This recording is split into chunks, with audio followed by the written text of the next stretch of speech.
అంతరాయతిమిరోపశాంతయే శాంతపావనమచింత్య వైభవం తం నరం వపుషి కుంజరం ముఖే మన్మహే కిమపి తుందిలం మహః శరణం కరవాణి శర్మదం తే చరణం వాణి చరాచరోపజీవ్యం కరుణామసృణైః కటాక్షపాతైః కురు మాం అంబ కృతార్థసార్థవాహం శారదా శారదాంభోజవదనా వదనాంబుజే సర్వదా సర్వదాస్మాకం సన్నిధిః సన్నిధిం క్రియాత్. విమలపటీ కమలకుటీ పుస్తక రుద్రాక్షసస్తహస్తపుటీ కామాక్షి పక్ష్మలాక్షి కలిత విపంచీ విభాసి వైరించి వాగర్థావివ సంపృక్తౌ వాగర్థ ప్రతిపత్తయే జగతః పితరౌ వందే పార్వతీ పరమేశ్వరౌ. గురవే సర్వలోకానాం భిషజే భవరోగిణాం నిధయే సర్వవిద్యానాం దక్షిణామూర్తయే నమః. సదాశివసమారంభాం వ్యాసశంకరమధ్యమాం అస్మదాచార్యపర్యంతాం వందే గురుపరంపరాం. సరిగమపదనిరతాం తాం వీణాసంక్రాంతకాంతహస్తాం తాం శాంతాం మృదులస్వాంతాంకుచభరతాం తాం నమామి శివకాంతాం. శివాయ గురవే నమః. శివాయ గురవే నమః. శివాయ గురవే నమః. శ్రీమాత్రే నమః. శ్రీమాత్రే నమః. శ్రీమాత్రే నమః. శ్రీ విష్ణురూపాయ నమః శివాయ.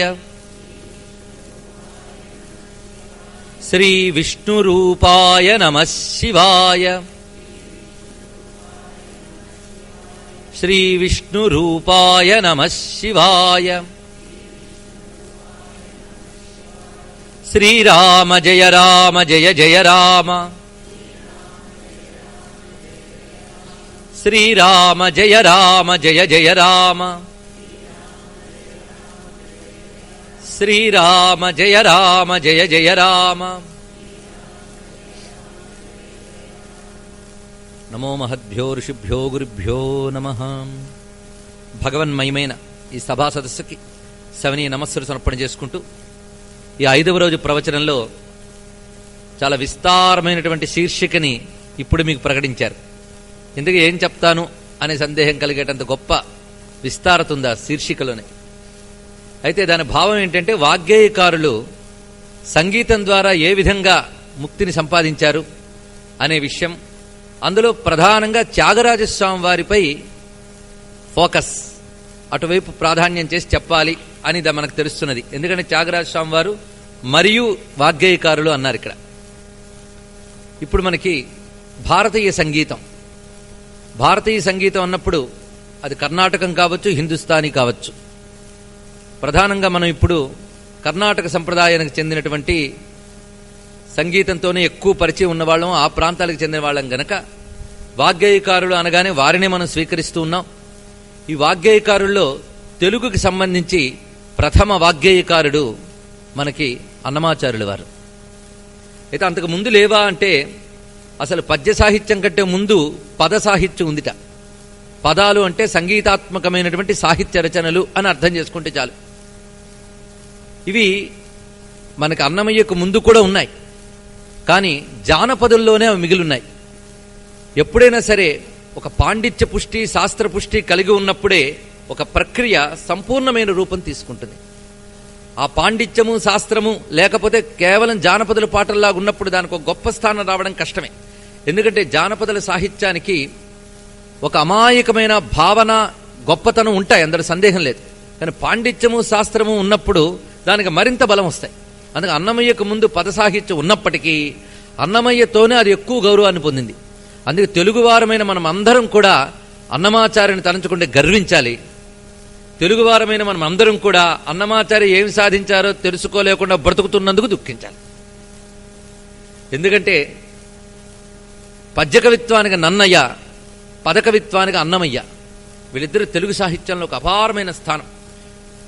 ఇక వాళ్ళు రచించిన సాహిత్య దృష్టితో అంటే పొయిటిక్ యాటిట్యూడ్తో మనం చూసినట్లయితే మొత్తం ప్రపంచ సాహిత్యంలోనే, వరల్డ్ లిటరేచర్లోనే అన్నమయ్య స్థానం గట్టిగానే కనిపిస్తుంది మనకి.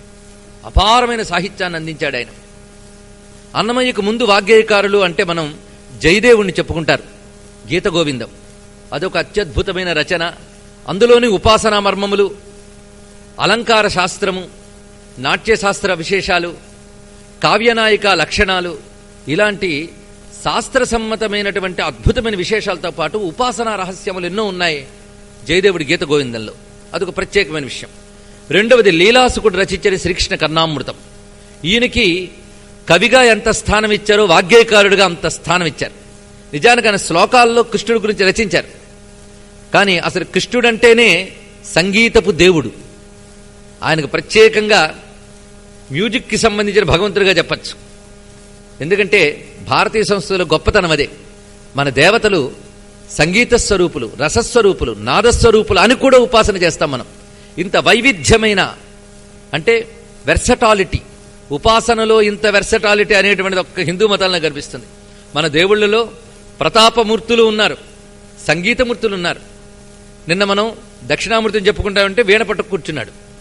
ఇక మా అమ్మ గురువుగారు సరస్వతీదేవి, ఆ తల్లి వీణాపాణి. ఇక నారాయణుడు శ్రీకృష్ణ పరమాత్మ వేణునాద లోలుడు. ఎంత చక్కగా మనం భగవంతుని భావన చేస్తున్నామో చూడండి. అలాంటి ఆ కృష్ణుడు అంటేనే ఒక సంగీతం. కృష్ణుడిని ఆధారం చేసుకుని భారతదేశంలో అనేక ప్రాంతాల్లో సంగీత సాహిత్యాలు వృద్ధి చెందాయి.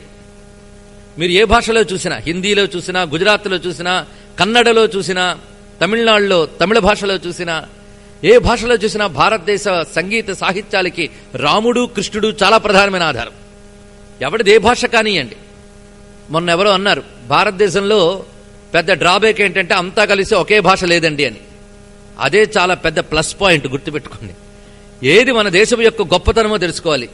భారతదేశం నిజానికి పరిశీలించినట్లయితే ఇప్పుడు మనం రాష్ట్రాలు అని విభజన చేశాం, కానీ భారతదేశం యొక్క ప్రాచీన స్వరూపం మనం చూస్తే దేనికొక ప్రత్యేక రాజ్యం. అంగ, వంగ, కళింగ, ద్రవిడ, కర్ణాట ఇత్యాది పేర్లు పూర్వం చదివేవాళ్ళం. ఇవన్నీ వేటికవి. వంగ, అంగ, కళింగ, ఆంధ్ర, ద్రవిడ, కర్ణాట, మరాఠ ఇత్యాది రాష్ట్రముల పేర్లు పురాణాల్లో కనిపిస్తున్నాయి. ఇవన్నీ ప్రత్యేక రాజ్యాలు. అయినప్పటికీ వీటన్నిటికీ కూడా ఆ రోజుల నుంచి కూడా విడివిడి అనే భావం లేదు. ఈ ప్రభుత్వాలు ఇవేవి లేకముందు నుంచి చెప్తున్నాను. ఇదంతా కలిసి ఒకటిగా అని ఎందుకు భావన ఉందంటే వీటన్నిటిలో భాష వేరు, ఆహార విహారాలు వేరు, ఆచార వ్యవహారాలు వేరు, కట్టుబొట్టు వేరు. ఇన్ని వేరైనప్పటికీ కూడా వేటి అందం దానిదే. ఒక తోటలోకి వెళ్తే రకరకాల వెరైటీస్ ఆఫ్ ఫ్లవర్స్ కనిపించాయనుకోండి, ఆ తోట బ్యూటీయే వేరు. అలాంటి తోట భారతదేశం. ఇంత విభిన్నమైనటువంటి సంస్కృతులున్నా వీటన్నిటిలో ఏకత్వంగా ఒకటే సంస్కృతి ఉంది మీరు మళ్ళీ పరిశీలిస్తే. ఎందుకంటే మనం తెలుగు వాళ్ళమైనా, ఇంకోటి తమిళుడైనా, ఇంకోటి గుజరాత్ అయినా వాడు రామకృష్ణ అనుకునే కాలక్షేపం చేశాడు. భారతీయ జానపద సంగీతం మొదలుకుని పండితుల సంగీతం వరకు కృష్ణుడి చుట్టూ రాముడి చుట్టూ తిరిగాయి. జానపదుల పాటలు, ఫోక్లోర్లో కూడా కృష్ణుడు రాముడే నాయకుడు. మీరు పరిశీలించారో లేదో. నేను ఇక్కడి నుంచి ఎందుకు మొదలు పెట్టానంటే భారతీయ సంగీతం, భారతీయ సాహిత్యం, భారతీయ శిల్పం, భారతీయ చిత్రలేఖనం, భారతీయ నాట్యం, ఏ కళ తీసుకున్నా మీరు పరిశీలిస్తే ప్రతి కళ కూడా భగవంతుడి చుట్టూ తిరుగుతూ ఉంటుంది. ప్రాచీన కాలం నుంచి మీరు చూడండి. మిగిలిన ప్రపంచంలో మనకి మ్యూజిక్ ఉంది, లిటరేచర్ ఉంది, స్కల్ప్చర్ ఉంది, డాన్సెస్ ఉన్నాయి.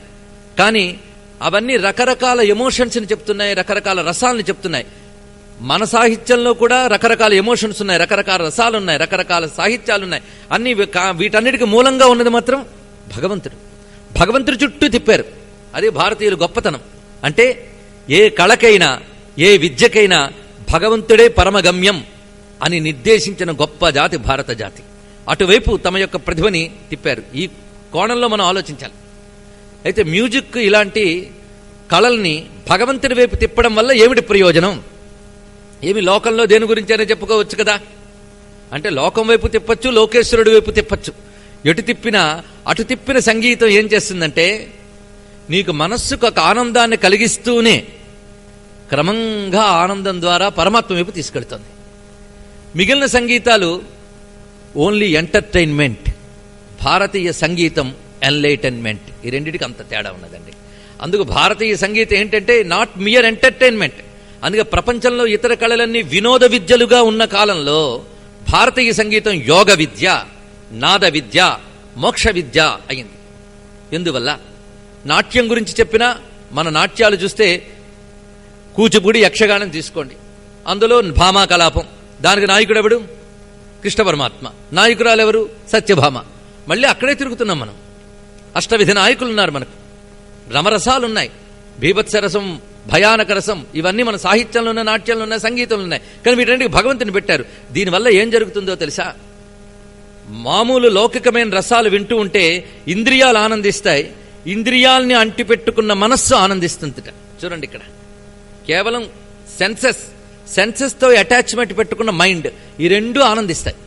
కానీ భారతీయ సంగీతం వింటే ఇంద్రియాల ద్వారా మనస్సు మాత్రమే కాకుండా మనస్సు పరమాత్మను అంటిపెట్టుకుని ఆనందిస్తుంది, అటాచ్మెంట్ విత్ గాడ్. కనుక ఈ ఆనందం బ్రహ్మానందంగా మారుతుంది, లౌకికానందం నుంచి బ్రహ్మానందంగా మారుతుంది. కనుక భారతదేశంలో కళలు నాట్ మియర్ ఆర్ట్స్, అవన్నీ ఏమిటంటే యోగ సాధనలు, అవన్నీ యోగ విద్యలు. అందుకే భారతీయ సంగీతం హర్ష విద్య కాదు, మోక్ష విద్య, వినోద విద్య కాదు, యోగ విద్య. ఇలా తీర్చిదిద్దారు మహర్షులు. దీనికి మూలం ఏమిటి? మళ్ళీ ప్రశ్నిద్దాం. దీనికి మూలం వేద సంస్కృతి. అన్నిటికీ మూలం వేదమే. మళ్ళీ సంగీతానికి మూలాలన్నీ కూడా వేదంలోనే కనిపిస్తాయి, నాట్యానికి మూలాలు వేదాలు కనిపిస్తాయి. భారతీయ నాట్యశాస్త్రం గురించి మాట్లాడాలి అంటే బెరిల్ డి అని ఒక ఆమె ఆ కాలంలో రష్యా నుంచి వచ్చి భారతీయ కళల మీద రీసెర్చ్ చేసినాను, చేసి గొప్ప విషయం రాసినది. భారతీయ కళలకి భరతనాట్య శాస్త్రం ప్రధానంగా తీసుకుని ఆవిడ చాలా అద్భుతమైన పరిశోధనా వ్యాసాలు రాశారు. ఆవిడ నిన్న మనం చెప్పుకున్న నటరాజు గురించి ఆవిడ కూడా మాట అన్నది, is the embodiment of ultimate rhythm అన్నది ఆవిడ. ఆవిడ రాసినటువంటి మాటలు చెప్తున్నాను నేను. ఆవిడ ఈ భరతనాట్య శాస్త్రం గురించి చాలా విశేషాలు రాసింది. ఈ భరతనాట్య శాస్త్రంలో భరతుడు ఏం చెప్తాడంటే నాట్యం అనేది 4 వేదాల నుంచి స్వీకరించడం జరిగినది. ఎలా జరిగిందో చూపించాడు ఆయన.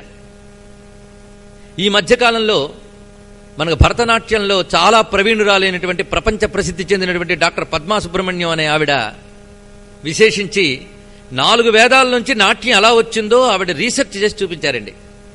కంచి మహాస్వామి చంద్రశేఖరేంద్ర సరస్వతి స్వామి వారి దీవెనల వల్ల ఆవిడ పని చేయగలిగింది. ఇది ఒక విషయం. అలాగే ఈ మధ్యకాలంలో వీణ గాయత్రి గారిని మీకు చాలా మంది ఇక్కడ సంగీత విద్వాంసులకు తెలిసి ఉంటారు.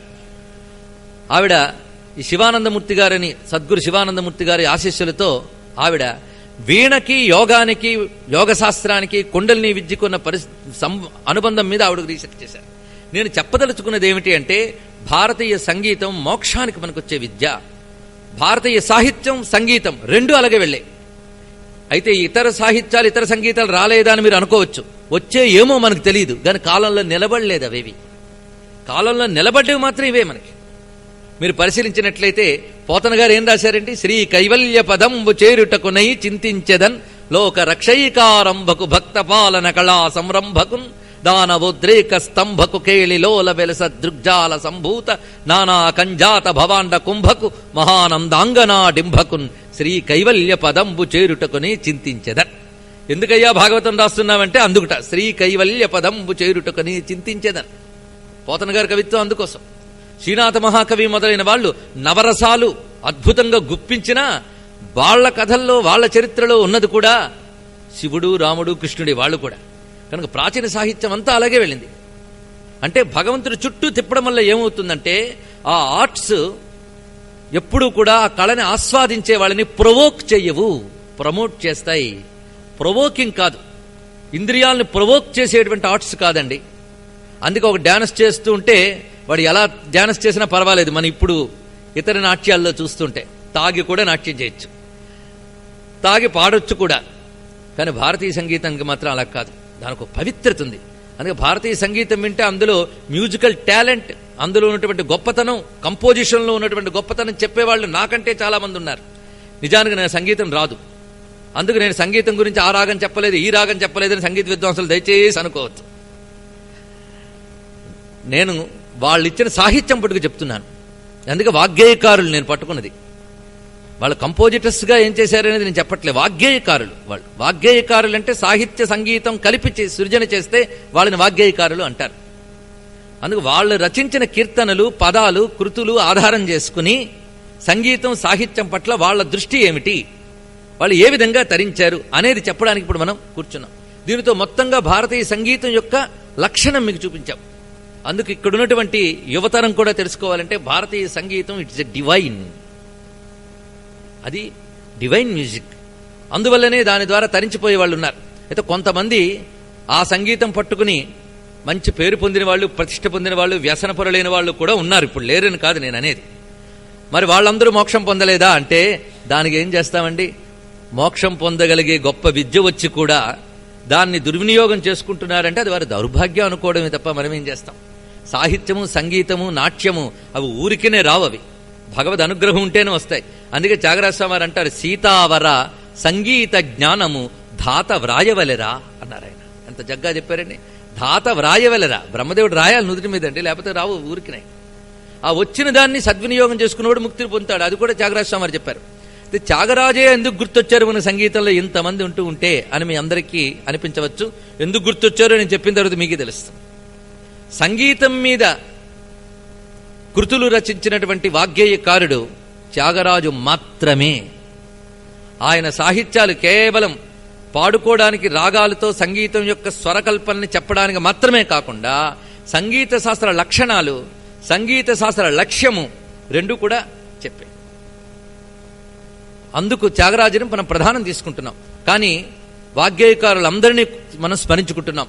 ప్రథమ వాగ్గేయకారుడైనటువంటి అన్నమాచార్య, మనం తెలుగువారి వైపు వస్తున్నాం. అన్నమాచార్య అందించిన సాహిత్యం ఎంత అంటే వాళ్ళ మనుమడు అంటే గ్రాండ్ సన్ ఆయన రచించినటువంటి చరిత్ర ఉంది, అన్నమయ్య చరిత్ర అని. అందులో చెప్పిన లెక్క ప్రకారంగా 32,000 కీర్తనలు రచించాడు ఆయన. ఒకటి కాదు, రెండో కాదు, 32,000. అయితే ఇప్పుడు ఎంత దొరుకుతున్నాయంటే సుమారు 14,000 దాకా దొరుకుతున్నాయట. మిగిలినవి పోగొట్టుకున్నాం మనం. దొరుకుతున్న 14,000. ఈ 14,000 మీరు చూస్తే ఇందులో కొన్ని చూసినా ఆయన చూపించిన వెర్సటాలిటీ, ఆయన యొక్క జీనియస్, ఆ మేధాశక్తి, భావనాశక్తి, కల్పనాశక్తి, భాష మీద ఉన్న పట్టు, ఇవన్నీ మనం ఆశ్చర్యపోతాం. ఆయన ఏ రాగాల్లో స్వరపరిచారో అక్కడ ఉన్నప్పటికీ ఇప్పుడు మనం వింటున్న రాగాలన్నీ ఆయన స్వరపరిచిన రాగాలే కావు. ఇప్పుడున్నటువంటి సంగీత విద్వాంసులు ఇప్పటి వారికి అనుగుణంగా, రంజకంగా చాలా చక్కగా స్వరపరిచారు. వారందరికీ కూడా మనం నమస్కారం చేసుకుందాం. కనుక ఇప్పుడు అన్నమయ్య సాహిత్యమే మనం ప్రధానంగా చూసుకోవాలి. అయితే ఆయన సాహిత్యాన్ని సంగీతానికే వాడారు. ఎందుకంటే పరమాత్మ గానము వల్ల వశ్యుడవుతాడు అనేది భారతీయ ఆధ్యాత్మిక సంస్కృతిలో ప్రధానమైన భాగం. అందుకే కలవు కేశవ కీర్తనాత్ అని భాగవతంలో చెప్పాడు. కలిలో తరించాలి అంటే యజ్ఞాలు, దానాలు ఇవన్నీ లేవయ్యా, భగవత్ కీర్తన ద్వారా తరించిపోగలరు. భగవంతుని కీర్తించాలి. దానికి ఆ కీర్తన అన్నప్పుడు మ్యూజిక్ అనేది ఎప్పుడూ కూడా ఒక అనుభూతిలోంచి వస్తుందండి, నాలెడ్జ్లోంచి కాదు, అనుభూతిలోంచి వస్తుంది. ఆ అనుభూతి, నాలెడ్జ్ రెండు కలిస్తే అది అద్భుతమైన సంగీతం అవుతుంది. అందుకు భగవంతుణ్ణి కీర్తించితేనే సార్థకత, లోకంలో ఇంకా దేన్ని కీర్తించినా సార్థకత కాదు అని భావించారు మన పెద్దవాళ్ళు.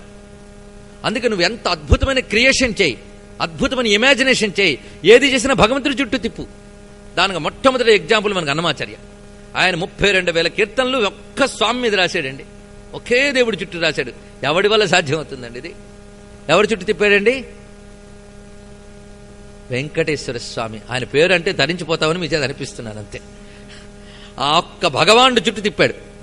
ఆయన శృంగార కీర్తనలు రచించాడు, మీకు తెలుసు కదా. ఆయనే తన కీర్తనల్ని క్లాసిఫికేషన్ చేసుకున్నాడు. శృంగార కీర్తనలు, ఆధ్యాత్మ సంకీర్తనలను డివైడ్ చేశాడు ఆయన. శృంగార కీర్తనలు అంటే అర్థం ఏమిటి? అసలు శృంగారం అంటే ఒకటి మనకు తెలుసా? నవరసాల్లో భరతుడు శృంగారం గురించి చెప్పాడు. ఒక్కొక్క రసానికి ఒక్కొక్క స్థాయి చెప్పాడు. శృంగారానికి స్థాయి రతి అన్నాడు, బీభత్సానికి స్థాయి జుగుప్స అన్నాడు, హాస్యరసానికి స్థాయి హాసము అన్నాడు. ఇలా మన కళల గురించి మాట్లాడుకుంటేనే బోల్డ్ ఉన్నాయండి. శృంగారము అంటే ఒక సౌందర్యవంతమైన, అలంకార సహితమైన, ప్రేమపూర్వకమైన భావన చెప్పేదానికి శృంగారం అని పేరు. ఇది ప్రధానమైనటువంటిది. ఈ శృంగార కీర్తనలు చాలా రచించారు ఆయన. శృంగారం అంటే మీకు ఉదాహరణకి చెప్తాను. యశోదమ్మ కృష్ణుడిని చక్కగా అలంకరించింది, ముద్దు పెట్టుకుంది, ఆ కృష్ణుడిని ఆడించింది. ఈ రసానికి శృంగార రసం అని పేరు. అంటే మనమేమనుకుంటున్నాం, శృంగారం అంటే లోకంలో చెప్పరాని అర్థాలు పట్టుకుంటున్నాం. అసలున్న అర్థం వేరు, లోపల మారిపోయిన అర్థం. ఈ అర్థానికి మరింత బలపరుస్తున్నామని సినిమాలు, సీరియల్స్, పత్రికలు వగేరాలన్నీ కూడా. కనుక నేను అనేది కళాపరంగా శృంగారము అంటే ఒక అందమైన భావాన్ని, ఒక ఆసక్తి, ఒకరికొకరు పట్ల ఉన్నటువంటి ప్రీతి భావాన్ని చూపించినట్లయితే అది శృంగారము అనిపించుకుంటుంది. కనుక ఆ శృంగార భావాన్ని ఒక రమ్యంగా చూపిస్తే, అందుకే అన్నమయ్య లాలిపాట ఒకటి రాశాడు. జో అచ్యుతానంద జో జో ముకుంద లాలి పరమానంద రావే పరమానంద రామగోవింద. ఇది చాలా మందికి తెలుసు. ఇందులో చివరికి చెప్తాడు, హంగుగా తాళ్లపా కన్నయ్య చాలా శృంగార రచనగా చెప్పెని జోలా అన్నాడు అక్కడ. శృంగార రచన అంటే శృంగార రసం అంటే ఏంటో చూడండి. ఇక ఆధ్యాత్మిక రచన. శృంగార రసంలో ఇటువైపు నాయికానాయకుల శృంగారం అంటే ప్రేసి ప్రియుల పట్ల ఉన్న పరస్పర ప్రేమ భావాన్ని చెప్పడాన్ని కూడా శృంగారం అంటారు. ఈ శృంగారం రెండు విధాలుగా ఉంటుంది. సంయోగ శృంగారం, విప్రలంభ శృంగారం అని రెండు. అంటే వియోగము, సంయోగములో చూపించినటువంటి భావాలు. ఇది ఒక శృంగార ప్రక్రియ. ఈ శృంగారం ఒక రసం, దానికి అలంకార శాస్త్రం ఉంది. అంటే అడ్డదిడ్డమైన ఎమోషన్స్ కాదు శృంగారం అంటే. అదొక చక్కటి అలంకార శాస్త్రబద్ధమైన ఒక రసానుభూతి. అది ఆ రసానుభూతి ఎక్స్టసీ దానిలో చూపిస్తారు వాళ్ళు. అలా చూపించేటువంటి శృంగార రచనలు అన్నమయ్య చాలా రచించారు. ఆధ్యాత్మిక కీర్తనలు చాలా ఉన్నాయి. ఆధ్యాత్మిక కీర్తనకి డెఫినేషన్ ఏమిటంటే ఆయనే చెప్తాడు, వేదము లోకము అంటే శాస్త్రములు వేదాలు చెప్పిన ధర్మాలు, వేదాంతాలు, వైరాగ్యము, వివేకము మొదలైనవన్నీ ఎందులో చెప్పబడతాయో వాడికి ఆధ్యాత్మ సంకీర్తనలని పేరు చెప్పాడు. వివేకము, వైరాగ్యము, భక్తి, లోకరీతి, వేదరీతి వీటి గురించి చర్చ చేసేవన్నీ అధ్యాత్మ సంకీర్తనలు అని చెప్పాడు అక్కడ. ఇలాగా ఆయనే విభజన చేశాడు అధ్యాత్మ సంకీర్తనలకి. ప్రతి రాగిరేకు మీద ఇది శృంగార కీర్తన, ఇది ఆధ్యాత్మ సంకీర్తన అని రాశాడు. ఎప్పుడు రాసేవంటే ఆయన చెప్తాడు, తన 16వ ఏట తిరువేంగళనాథుండు ప్రత్యక్షమైతేను అని రాశాడు ఆయన అన్నమయ్య. అంటే వెంకటేశ్వరుడు ప్రత్యక్షమైతే రచించేట కీర్తనలు, ఊరికినే రాయలేదు. అంటే వాళ్ళు రియల్ అవి ఇమాజినేషన్స్ కావు, అవి సాక్షాత్కార అనుభూతులు అవన్నీ కూడా. అందుకే అన్నమయ్య జీవిత చరిత్ర మనం చూసినట్లయితే ఆ మహానుభావుడు తన 16వ ఏట తిరుమలకు చేరుకున్నాడు. ఎలా చేరుకున్నాడు అనేది చాలా మందికి తెలుసు. కథలన్నిటి జోలికి వెళ్లకుండా ముఖ్యమైన అంశాలు చెప్పాలి కనుక, ఆ వెళ్ళినప్పుడు ఆయనకి తిరుమల కొండ ఎక్కుతూ ఉంటే ఆయన అలసిపోయి ఉన్నాడు. ఆ సమయంలో ఒక మాట వినబడిందిట, కాలి చెప్పులతో కొండ ఎక్కుతావా అని. మనం కూడా చాలా మంది కాలి చెప్పులతో మనకే వినబడ్డాయి ఏమిటండి. అందుకే మనందరం అన్నమయ్యలం కాలేదు, ఆయన ఒక్కడే అన్నమయ్య అయ్యాడు. ఆయనకు స్వరం వినబడిందిట. ఎవరా అని చూస్తే అమ్మ అలమేల మంగమ్మ. ఆవిడ చెప్పింది, ఇది ఈ కొండ ఏమనుకున్నావు, లాలిత సకల సాలగ్రామమయము. అన్నమయ్య మనవడి ఇదంతా రాస్తున్నాడు చిన్న తిరుమలాచార్య. ఇది లాలిత సకల సాలగ్రామమయము. అలాంటి దాన్ని చెప్పుకాలతో ఎక్కుతావా? ఎప్పుడైనా గుర్తుపెట్టుకోండి, మనకు కనిపించేవి బయట మట్టి రాళ్లే. కొందరు మహాక్షేత్రాల కల్లా ఏముందండి అంతా మట్టి ఇరుకు రోడ్లే అని. ఎందుకంటే మన 5 స్టార్లు అలవాటు అయిపోయాయి కనుక. ఇవి కాదు చూడాల్సింది. క్షేత్రం అంటే బయటకు కనబడే రాళ్లు రప్పలు కావు, అక్కడ మన కంటికి కనబడిన ఒక జ్యోతిర్మయమైన భూమికి ఉంటుంది ఒక క్షేత్రంలో. అందుకే ఆ క్షేత్రంలోకి వెళ్లేటప్పుడు ఒక్క శబరిమలకే కాదు, ఏ క్షేత్రానికి వెళ్లాలన్నా వెళ్లే ముందు కొంత సాధన చేయాలి. అక్కడ ఆ దేవతకు సంబంధించిన అనుష్ఠానం చేయాలి. అప్పుడు మాత్రమే అక్కడ ఉన్న దేవతాశక్తిని పొందగలం. ఇది మన కంటికి కనిపించదు. మన కంటికి కనిపించేది అయితే దేవతాశక్తి అవుతుందా, మనలాంటి శక్తి అవుతుంది. అది కూడా ఒక దివ్యశక్తులు ఉంటాయి. ఇవన్నీ గుర్తుపెట్టుకోవాలి. అయితే ఎవరు యోగులో, ఎవరు మహాత్ములో వాళ్ళకి కనబడుతుంది. లేదా కారణ జన్ములై ఇది చివరి జన్మగా వచ్చిన వాళ్ళకి భగవంతుడు తెలియజేస్తాడు. అలా ఇక్కడ అమ్మే స్వయంగా తెలియజేసింది. వెంటనే ఆయన కాలి చెప్పులు పారేసిన వెంటనే ఆయన తిరుమల అంతా కూడా విష్ణుమయంగా గోచరించింది. నరసింహస్వరూపాలు, రామస్వరూపాలు, కృష్ణస్వరూపాలు అన్ని సాలగ్రామాలంటే విష్ణుశిల అని అర్థం. మొత్తం కనిపించింది. వేదములే శిలలై వెలసినది కొండ, ఏ దశ పుణ్యరాసులే ఎరులైనది కొండ, గాదిలి బ్రహ్మాది లోకముల కొనల కొండ, శ్రీదేవుడుండేటి శేషాద్రి కొండ, కట్టెదుర వైకుంఠము కాణాచి అయిన కొండ. ఆయనకి ఎలా కనబడిందండి? తిరుమల సాక్షాత్ వైకుంఠంగా కనిపించింది. అంతేగాని ఇది ఆయన యొక్క భావుకత కాదు, ఆయన దార్శనికత, దర్శించాడు. విజన్, అది ఆయనకు జరిగిన ఒక సాక్షాత్కారం. ఆ అనుభూతిని ఆయన పలికాడు. అదివో అల్లదివో హరివాసము 10,000 శేషుల పడగలమయము. ఆయనకు అలా గోచరించే దివ్యమైన తిరుమల. అక్కడికి వెళ్ళాడు ఆయన. ఆ వెళ్ళిన దగ్గర నుంచే ఆయన మనస్సంతా ఒక దివ్యానుభూతిని పొందింది. అప్పుడు తన యొక్క బట్టని తడిపి స్నానం చేసి ఆరవేసుకున్నట్ట. ఒక బట్టను ఆరవేసి ఒక బట్ట కట్టుకున్నాడు. ఈ బట్ట తడి ఆరిపోయే లోపల వెంకటేశ్వర శతకమని శతకాన్ని చెప్పాడు మహానుభావుడానికి. అది ఆయన ప్రతిభ 16 ఏళ్లకి.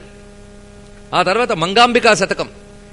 ఆయన పలుకుతున్న పలుకులకి వెంకటేశ్వరుడు సంతోషించి, నువ్వు నాపై రోజుకు కీర్తన రాయవయ్యా అని ఆజ్ఞాపించాట. అది తిరువేంగళనాథుండు ప్రత్యక్షమైతేను అని ఆయన అన్నాడు. అక్కడి నుంచి ఆ మహానుభావుడు ఇచ్చినటువంటి కీర్తన ప్రపంచం అత్యద్భుతం. అన్నమయ్య గురించి చెప్పాలంటే ఒక్క పూటతో తెమిలేది కాదు. ఆయన పట్టుకుంటే ఇది మళ్ళీ గంటన్నర పడుతుందన్న భయం నాకుంది. అయితే అన్నమయ్య సాహిత్యంలో రక్తి ఉంది, విరక్తి ఉంది. ఆయన రచించిన శృంగార కీర్తనల యొక్క స్థాయి వేరు, ఉదాత్తమైన స్థాయి. శృంగారాన్ని నీచ స్థాయిలో చెప్పచ్చు, ఉదాత్త స్థాయిలో చెప్పచ్చు. ఉదాత్త స్థాయిలో సంగీతం చెప్పడం వల్ల, అలాంటి కళ వల్ల మానవులు చెడిపోరు. మనకి వేదంలో మాట ఉంది, కావ్యాలాపాంశ్చ వర్జయేత్ అన్నాడు. అంటే కళలు మొదలైన వాటి వల్ల మానవులు చెడిపోతారట. సంగీతం వల్ల, సాహిత్యం వల్ల, నృత్యాల వల్ల చెడిపోతారు అని చెప్పింది శాస్త్రం. చెప్పిందా మీకు తెలుసా? మీకు ఎందుకు చెప్పారు అలాగా? అంటే లౌకికమైన కళలు ఇలా ఏం చేస్తాయంటే మనిషిని కొంచెం ఎమోషన్కి తీసుకువెళ్ళిపోయి దాని నుంచి ధర్మం నుంచి పక్కకి తిప్పే ప్రమాదాలు ఉన్నాయి. అదే కళలో భగవంతుడు ఉన్నాడు అనుకోండి, అది మనల్ని విన్నవాణ్ణి చెడిపోనివ్వదు, ఉద్ధరింపజేస్తుంది. అది ఆ కీలకం పట్టుకున్నారు మన పూర్వీకులు. అందుకే భారతీయ సంగీతం బాగు చేసే సంగీతం. ఈ మహానుభావుడు ఆ విధంగా అపారమైన సాహిత్య సృజన చేశాడు. అంతేకాదు ఒక అద్భుతమైన కీర్తన ఆయన ఆ రోజుల్లో రాజు కొలువులో పాడాడు, సాళువ నరసింగరాయల యొక్క కొలువులో. ఏముకో చుగురుటధరమున ఎడనెడ కస్తూరి నిండెను భామిని విభునకు వ్రాసిన పత్రిక కాదు కదా అన్న కీర్తన. కలికి చకోరాక్షికి కడ కన్నులు కెంపై తోచిన చెలువం విప్పుడిదేమో చింతింపరే చెలులు నలువున ప్రాణేశునిపై నాటిన ఆ కొనచూపులు నిలువున పెరుకగా అంటిన నెత్తురు కాదు కదా అని రచించాడు. దీని భావం మీకు తెలుసా? ఎంత అందమైన భావం చెప్పాడో తెలుసా ఇందులో? అక్కడ నాయిక, నాయకులు. నాయిక ఎవరు? అమ్మవారు. నాయకుడెవడు? పరమేశ్వరుడు, వెంకటపతి. ఈ నాయిక, నాయకులు రాత్రి గదిలో ఉన్న తర్వాత పొద్దుటి పూట నాయిక బయటకు వచ్చిందిటండి. ఇది సాధారణంగా శృంగార భావమే. ఆ వచ్చినప్పుడు పక్కనున్న చెలికత్తెలు అడుగుతున్నారు. ఆ రాత్రంతా నిద్ర లేకపోవడం వల్ల ఆమె కళ్ళు ఎరుపుగా ఉన్నాయట. ఆ కళ్ళకి ఎరుపు ఎలా వచ్చిందో తెలుసా అని చెలికత్తెలు అంటున్నారు. ఇది చూస్తుంటే భక్తు శృంగార భావంలా ఉంది కదా. దీన్ని ఎంత ఉదాత్తంగా చూపిస్తున్నాడు చూడండి. కలికి చకోరాక్షికి కడకన్నులు కెంపయితోచిన చెలువంబు ఇప్పుడిదేమో చింతింపరే చనులు. ఇదిగో ఆ కళ్ళు ఎర్రగా ఉన్నాయి, ఎందుకో తెలుసా అన్నారు. ఎందుకంటే నలువున ప్రాణేశునిపై నాటిన ఆ కొనచూపులు నిలువున పెరుకగా అంటిన నెత్తురు కాదు కదా అన్నాడు. ఏం పొయిటిక్ థాట్ చూడండి. ఆ రాత్రంతా స్వామినే చూస్తూ ఉందిట. తెల్లవారింది గనక బయటికి రావాలి గనక వచ్చిందిట. రావాలి గనక రావడం వల్ల అంతవరకు ఆయనపై నాటేసింది ఆ చూపులు. నాటిన చూపులు బయటికి పెరకగానే ఆ నెత్తురొచ్చి అంటుకుందా అన్నట్టు ఎర్రగా ఉన్నాయన్నారు. ఈ థాట్ ఉన్నదే పొయిట్రీలో. దీన్ని ఏం థాట్ అంటారో నాకు తెలియదు, కానీ ఒక హైట్స్లో చూపిస్తాడు. ఇలా ఎన్నో చోట్ల గొప్పగా చూపిస్తాడు. శృంగార భావంలో ఉదాత్తత చూపించడం అండి. ఇలాంటి శృంగారం ఎప్పుడు మనల్ని భ్రష్టుల్ని చేయదు. ఇంకో చోట ఎంత జగ్గా చెప్తారంటే, ఇందుముఖి నిన్ను కౌగిలించి లోపలి జగము కందునని నీ బిగువు కౌగిలే వదిలే. అంటే స్వామివారిని గట్టిగా పట్టుకుందిట ఆవిడ. గట్టిగా పట్టుకుని వెంటనే వదిలేసిందిట. ఎందుకంటే అంత గట్టిగా పట్టుకుంటే ఆయన లోపలున్న లోకాలు కందిపోతాయేమో అని విడిచిపెట్టింది. అంతేకాదు కళ్ళు మూసిందిట. ఆ కళ్ళు మూసిన వెంటనే లోకములెల్ల కలయ చీకట్లైన గ్రక్కనిను వదిలే. ఆ రెండు కళ్ళు మూసింది వెనక నుంచి. మూసిన వెంటనే లోకాలన్నీ చీకట్లయిపోయి వెంటనే చేయి తీసిందిట. ఇది ఇలాంటి శృంగార కీర్తన వింటే మనకు భక్తి కలుగుతుందా? ఇంకేం కలుగుతుందండి? అది గొప్పతనం. రక్తి భక్తి మేళవించడం మహానుభావుడికి తెలుసు. ఆ రెండు కళ్ళు ముయ్యగానే లోకాలు చీకట్లయిపోయాయి. ఎందుకు అలా చెప్పారు? ఆయన నేత్రములే సూర్యచంద్ర నేత్రాలు. ఆ రెండు నేత్రాలు మూస్తే లోకాలు చీకట్లవ్వా అని చాలు చాలును భోగ సమయమున్న మైమరపు పాలు పడునట ఏటి బ్రతుకు రావోరి అంటారు. భగవంతుడితో హాయిగా వినోదిద్దామన్నా ఎన్ని కష్టాలు వచ్చారా బాబు అనుకునే భావాన్ని అక్కడ చూపించారు. శృంగారంలో ఇవి. ఇక ఆధ్యాత్మిక సంకీర్తనలో ఆయన ఇచ్చిన భావాలు ఎంత ఉదాత్తంగా ఉన్నాయో, మనం లోకంలో ఆయన ఇచ్చిన ఫిలాసఫీ, అన్నమయ్య ఫిలాసఫీ చాలా చక్కగా ఉంటుంది. ప్రపంచం ఎంతున్నా నీ ఆలోచనే ప్రపంచం అంటాడు ఆయన. ఇది ఒక పెద్ద ఫిలాసాఫికల్ పాయింట్. అన్నమయ్య ఫిలాసఫీ ఒక పాయింట్. ఇందులో భక్తి, వీటన్నిటికంటే ఒక ఫిలాసఫీ. మనం ప్రపంచంలో చూసి ఇది అది అనేమో అనుకుంటాం. ఏమిటి ప్రపంచం? నీ ఆలోచనే ప్రపంచం, అంతే. అదే శంకర భగవత్పాదుల వారు కూడా దక్షిణామూర్తి స్తోత్రంలో విశ్వం దర్పణ దృశ్యమాన్ నగరీతుల్యం నిజాంతర్గతం పశ్యన్నాత్మని మాయయా బహిర్వోద్భూతం యథా నిద్రయ అంటాడు. దానికి ఆయన చెప్పినది, కను తెరచినంతనే కలుగునీ జగము, కను మూసినంతనే కడుశూన్యము, కనురెప్ప మరుగునునే కలిమియును లేమియును, తన మనోభావముల తగిలితోచీని, తొల్లి కలవే ఇవియు తొల్లి తాను గలడే, కల్లయును కాదు ఇది కడు నిజము కాదు. ఎంత లేత తెలుగు మాటలు చూడండి. అందుకే మనకు అర్థం కావట్లేదు. ఎలా చెప్తున్నారు చూడండి. ఇక్కడ కళ్ళు తెరిస్తే ప్రపంచం, కళ్ళు మూస్తే ఏమీ లేదు. కనుక ప్రపంచం ఎక్కడుంది? కళ్ళ లోపలే ఉందయ్యా ప్రపంచం.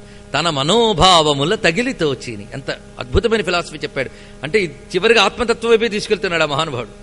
అంతేగా చిన్న చిన్న మాటల్లో ఆయన చెప్పే ఫిలాసఫీ, తెలిసితే మోక్షము, తెలియకుంటే బంధము, కలవంటిది బ్రతుకు ఘనునుకుని. బంధము మోక్షము అంటే ఏమిటో చెప్పాడండి ఆయన. తెలిసితే మోక్షము, తెలియకుంటే బంధము. అజ్ఞానమే బంధం, జ్ఞానమే మోక్షం. మోక్షం అంటే ఎక్కడో దొరికే సరుకు కాదు, అది చచ్చేక వెళ్లే లోకము కాదు. మోక్షం అంటే గుర్తుపెట్టుకోండి, జ్ఞానమే మోక్షం, అజ్ఞానమే బంధం, అంతే. మోక్షం చాలా అసలు అది పొందవలసిన వస్తువు కాదు, ఉన్న వస్తువు అదే.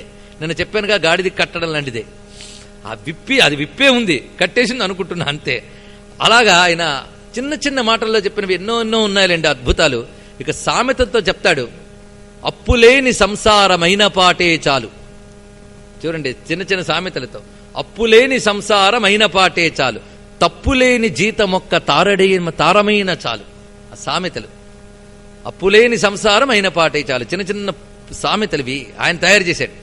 తప్పులేని జీతము ఒక్క తారమైన చాలు. అప్పుడు లెక్క ప్రకారం ఇప్పుడు అనుకుంటే రూపాయి అనుకోండి.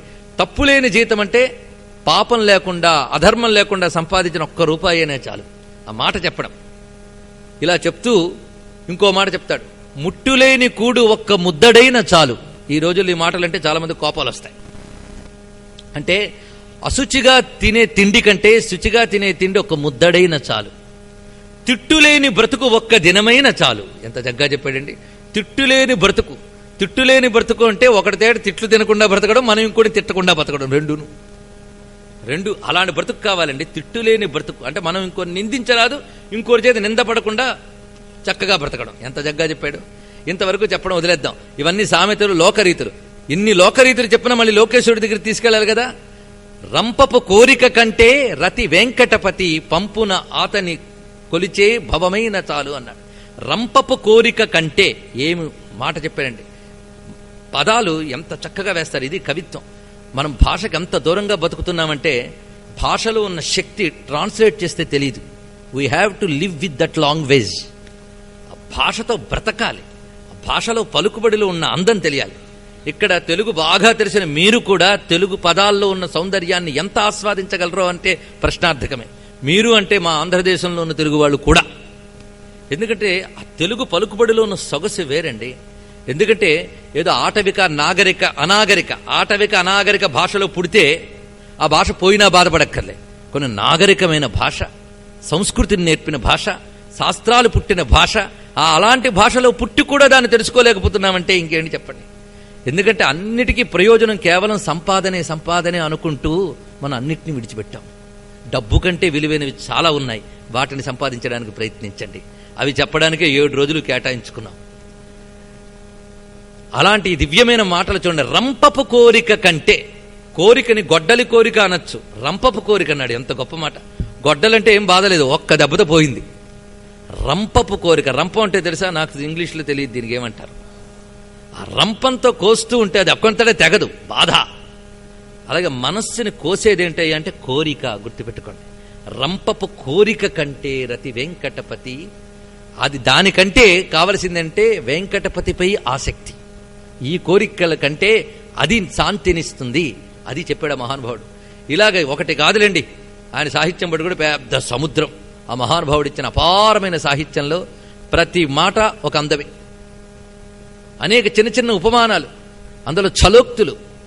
మొదలుండ కొనలకు మోసి నీళ్లు పోయ నేల ఎదలో నీ ఉండగా ఇతరములేలా అంటాడు ఒక చోట. మొదలుండ కొనలకు మోసి నీళ్లు పోయ నేల. ఒక చెట్టుకు మొదలు కనిపిస్తుంది, దానికి నీళ్లు పోయాను గాని నీళ్లు మోసుకుని కొమ్మల మీద పోస్తే ఎలా భయం అయ్యా.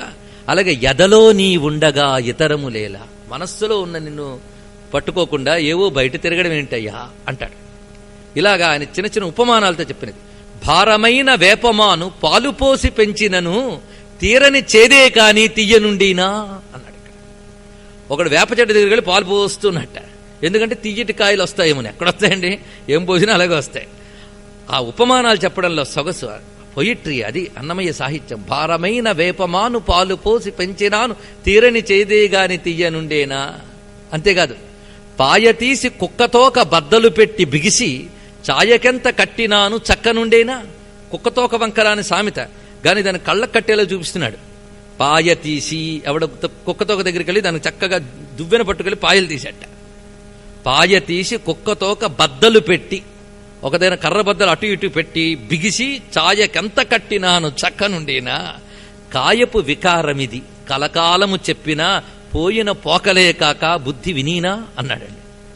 ఎంత చెప్పినా వింటుందా అన్నాడు. చెప్పిన తీరులో చూడండి ఎంత బ్యూటిఫుల్ గా చెప్పాడు. ఇలా ఒకటి కాదు, ఆ ఉదాహరణలతో చక్కటి సామెతలతో ఆయన చెప్తున్నటువంటి మాటలు అంత విశేషంగా ఉంటాయి. భక్త కురిపిస్తాడండి. భక్తి కొలది వాడి పరమాత్ముడు, భుక్తి ముక్తి తానే ఇచ్చు భువి పరమాత్ముడు. భగవంతుడు దేనికి దొరుకుతాడు? మంత్రాలు తంత్రాలక. ఒక ఆయన ఎవరో 40 రోజులు మంత్రం చేయమన్నట్ట. 40 రోజులు అయిపోయి 41వ రోజు కల్లా వదిలేయడమే, ఎందుకంటే జరగలేదు కనుక. భగవంతుడు దేనికి దొరుకుతాడు తెలుసా? జ్ఞానై న మంత్రై, వీటికి వేటికి దొరకనన్నాడు. శ్రద్ధకు దొరుకుతానన్నాడు. శ్రద్ధ అంటే విశ్వాసం. భగవంతుడు దేనికి దొరుకుతాడు తెలుసా? అస్త్వితి బోధనేనా, ఉన్నాడు అనుకుంటేనే దొరుకుతాడు ఆయన, లేదనుకుంటే దొరకడు. అది శ్రద్ధ అంటే ఆస్తిక్య బుద్ధి అని అర్థం. ఆయనపై ఫలిస్తుంది అని ఆయనపై విశ్వాసం ఉండే ప్రేమ చూపిస్తే ప్రేమగా దొరుకుతాడండి భగవంతుడు. మీ దగ్గరికి ఎవడో రోజు వస్తున్నాడు అనుకోండి, ప్రేమగా పలకరిస్తున్నాడు, మీ చేతిలో సూట్ కేసు పట్టుకుంటే నాకు ఇవ్వండి నేను పట్టుకుంటానంటాడు. వీడు ఏదో ప్రేమగా ఉన్నాడు అనుకుంటారు. కొన్ని రోజుల తర్వాత తెలుస్తుంది, తర్వాత వాడు ఎందుకు వచ్చాడో చెప్తాడు. ఓర్నైనా ఇందుక తిరిగా విన్నాళ్ళు నా చుట్టూ అనుకుంటాం. అప్పుడే మన మనసు విరిగిందా లేదా? కనుక మనం కోరకూడదని కాను గాని మరీ ప్రేమ లేని కోరికలేంటండి. తల్లిదండ్రుల దగ్గర ఉండాలి గనక వాళ్ళు పెట్టే తిండి తిరగకపోతే బయట నేను ఎలా బతుకుతాను, అందుకోసం వీళ్ళ దగ్గర బతుకుతానని పిల్లాడు అనుకుంటే ఆ తల్లి ఎంత బాధపడుతుందండి. ప్రేమ అనేది ఉండాలండి. ఎలాగూ పెడుతుంది తల్లి, అదేదో ప్రేమ ఉండొద్దు.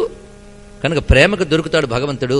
భక్తి కొలది వాడే పరమాత్ముడు, భుక్తి ముక్తి తానే ఇచ్చు భువి పరమాత్ముడు. ఆయన ఇస్తా, నీకెందుకు గోలా అంటూ ఉదాహరణలు చెప్తాడండి. చిన్న మాటలు.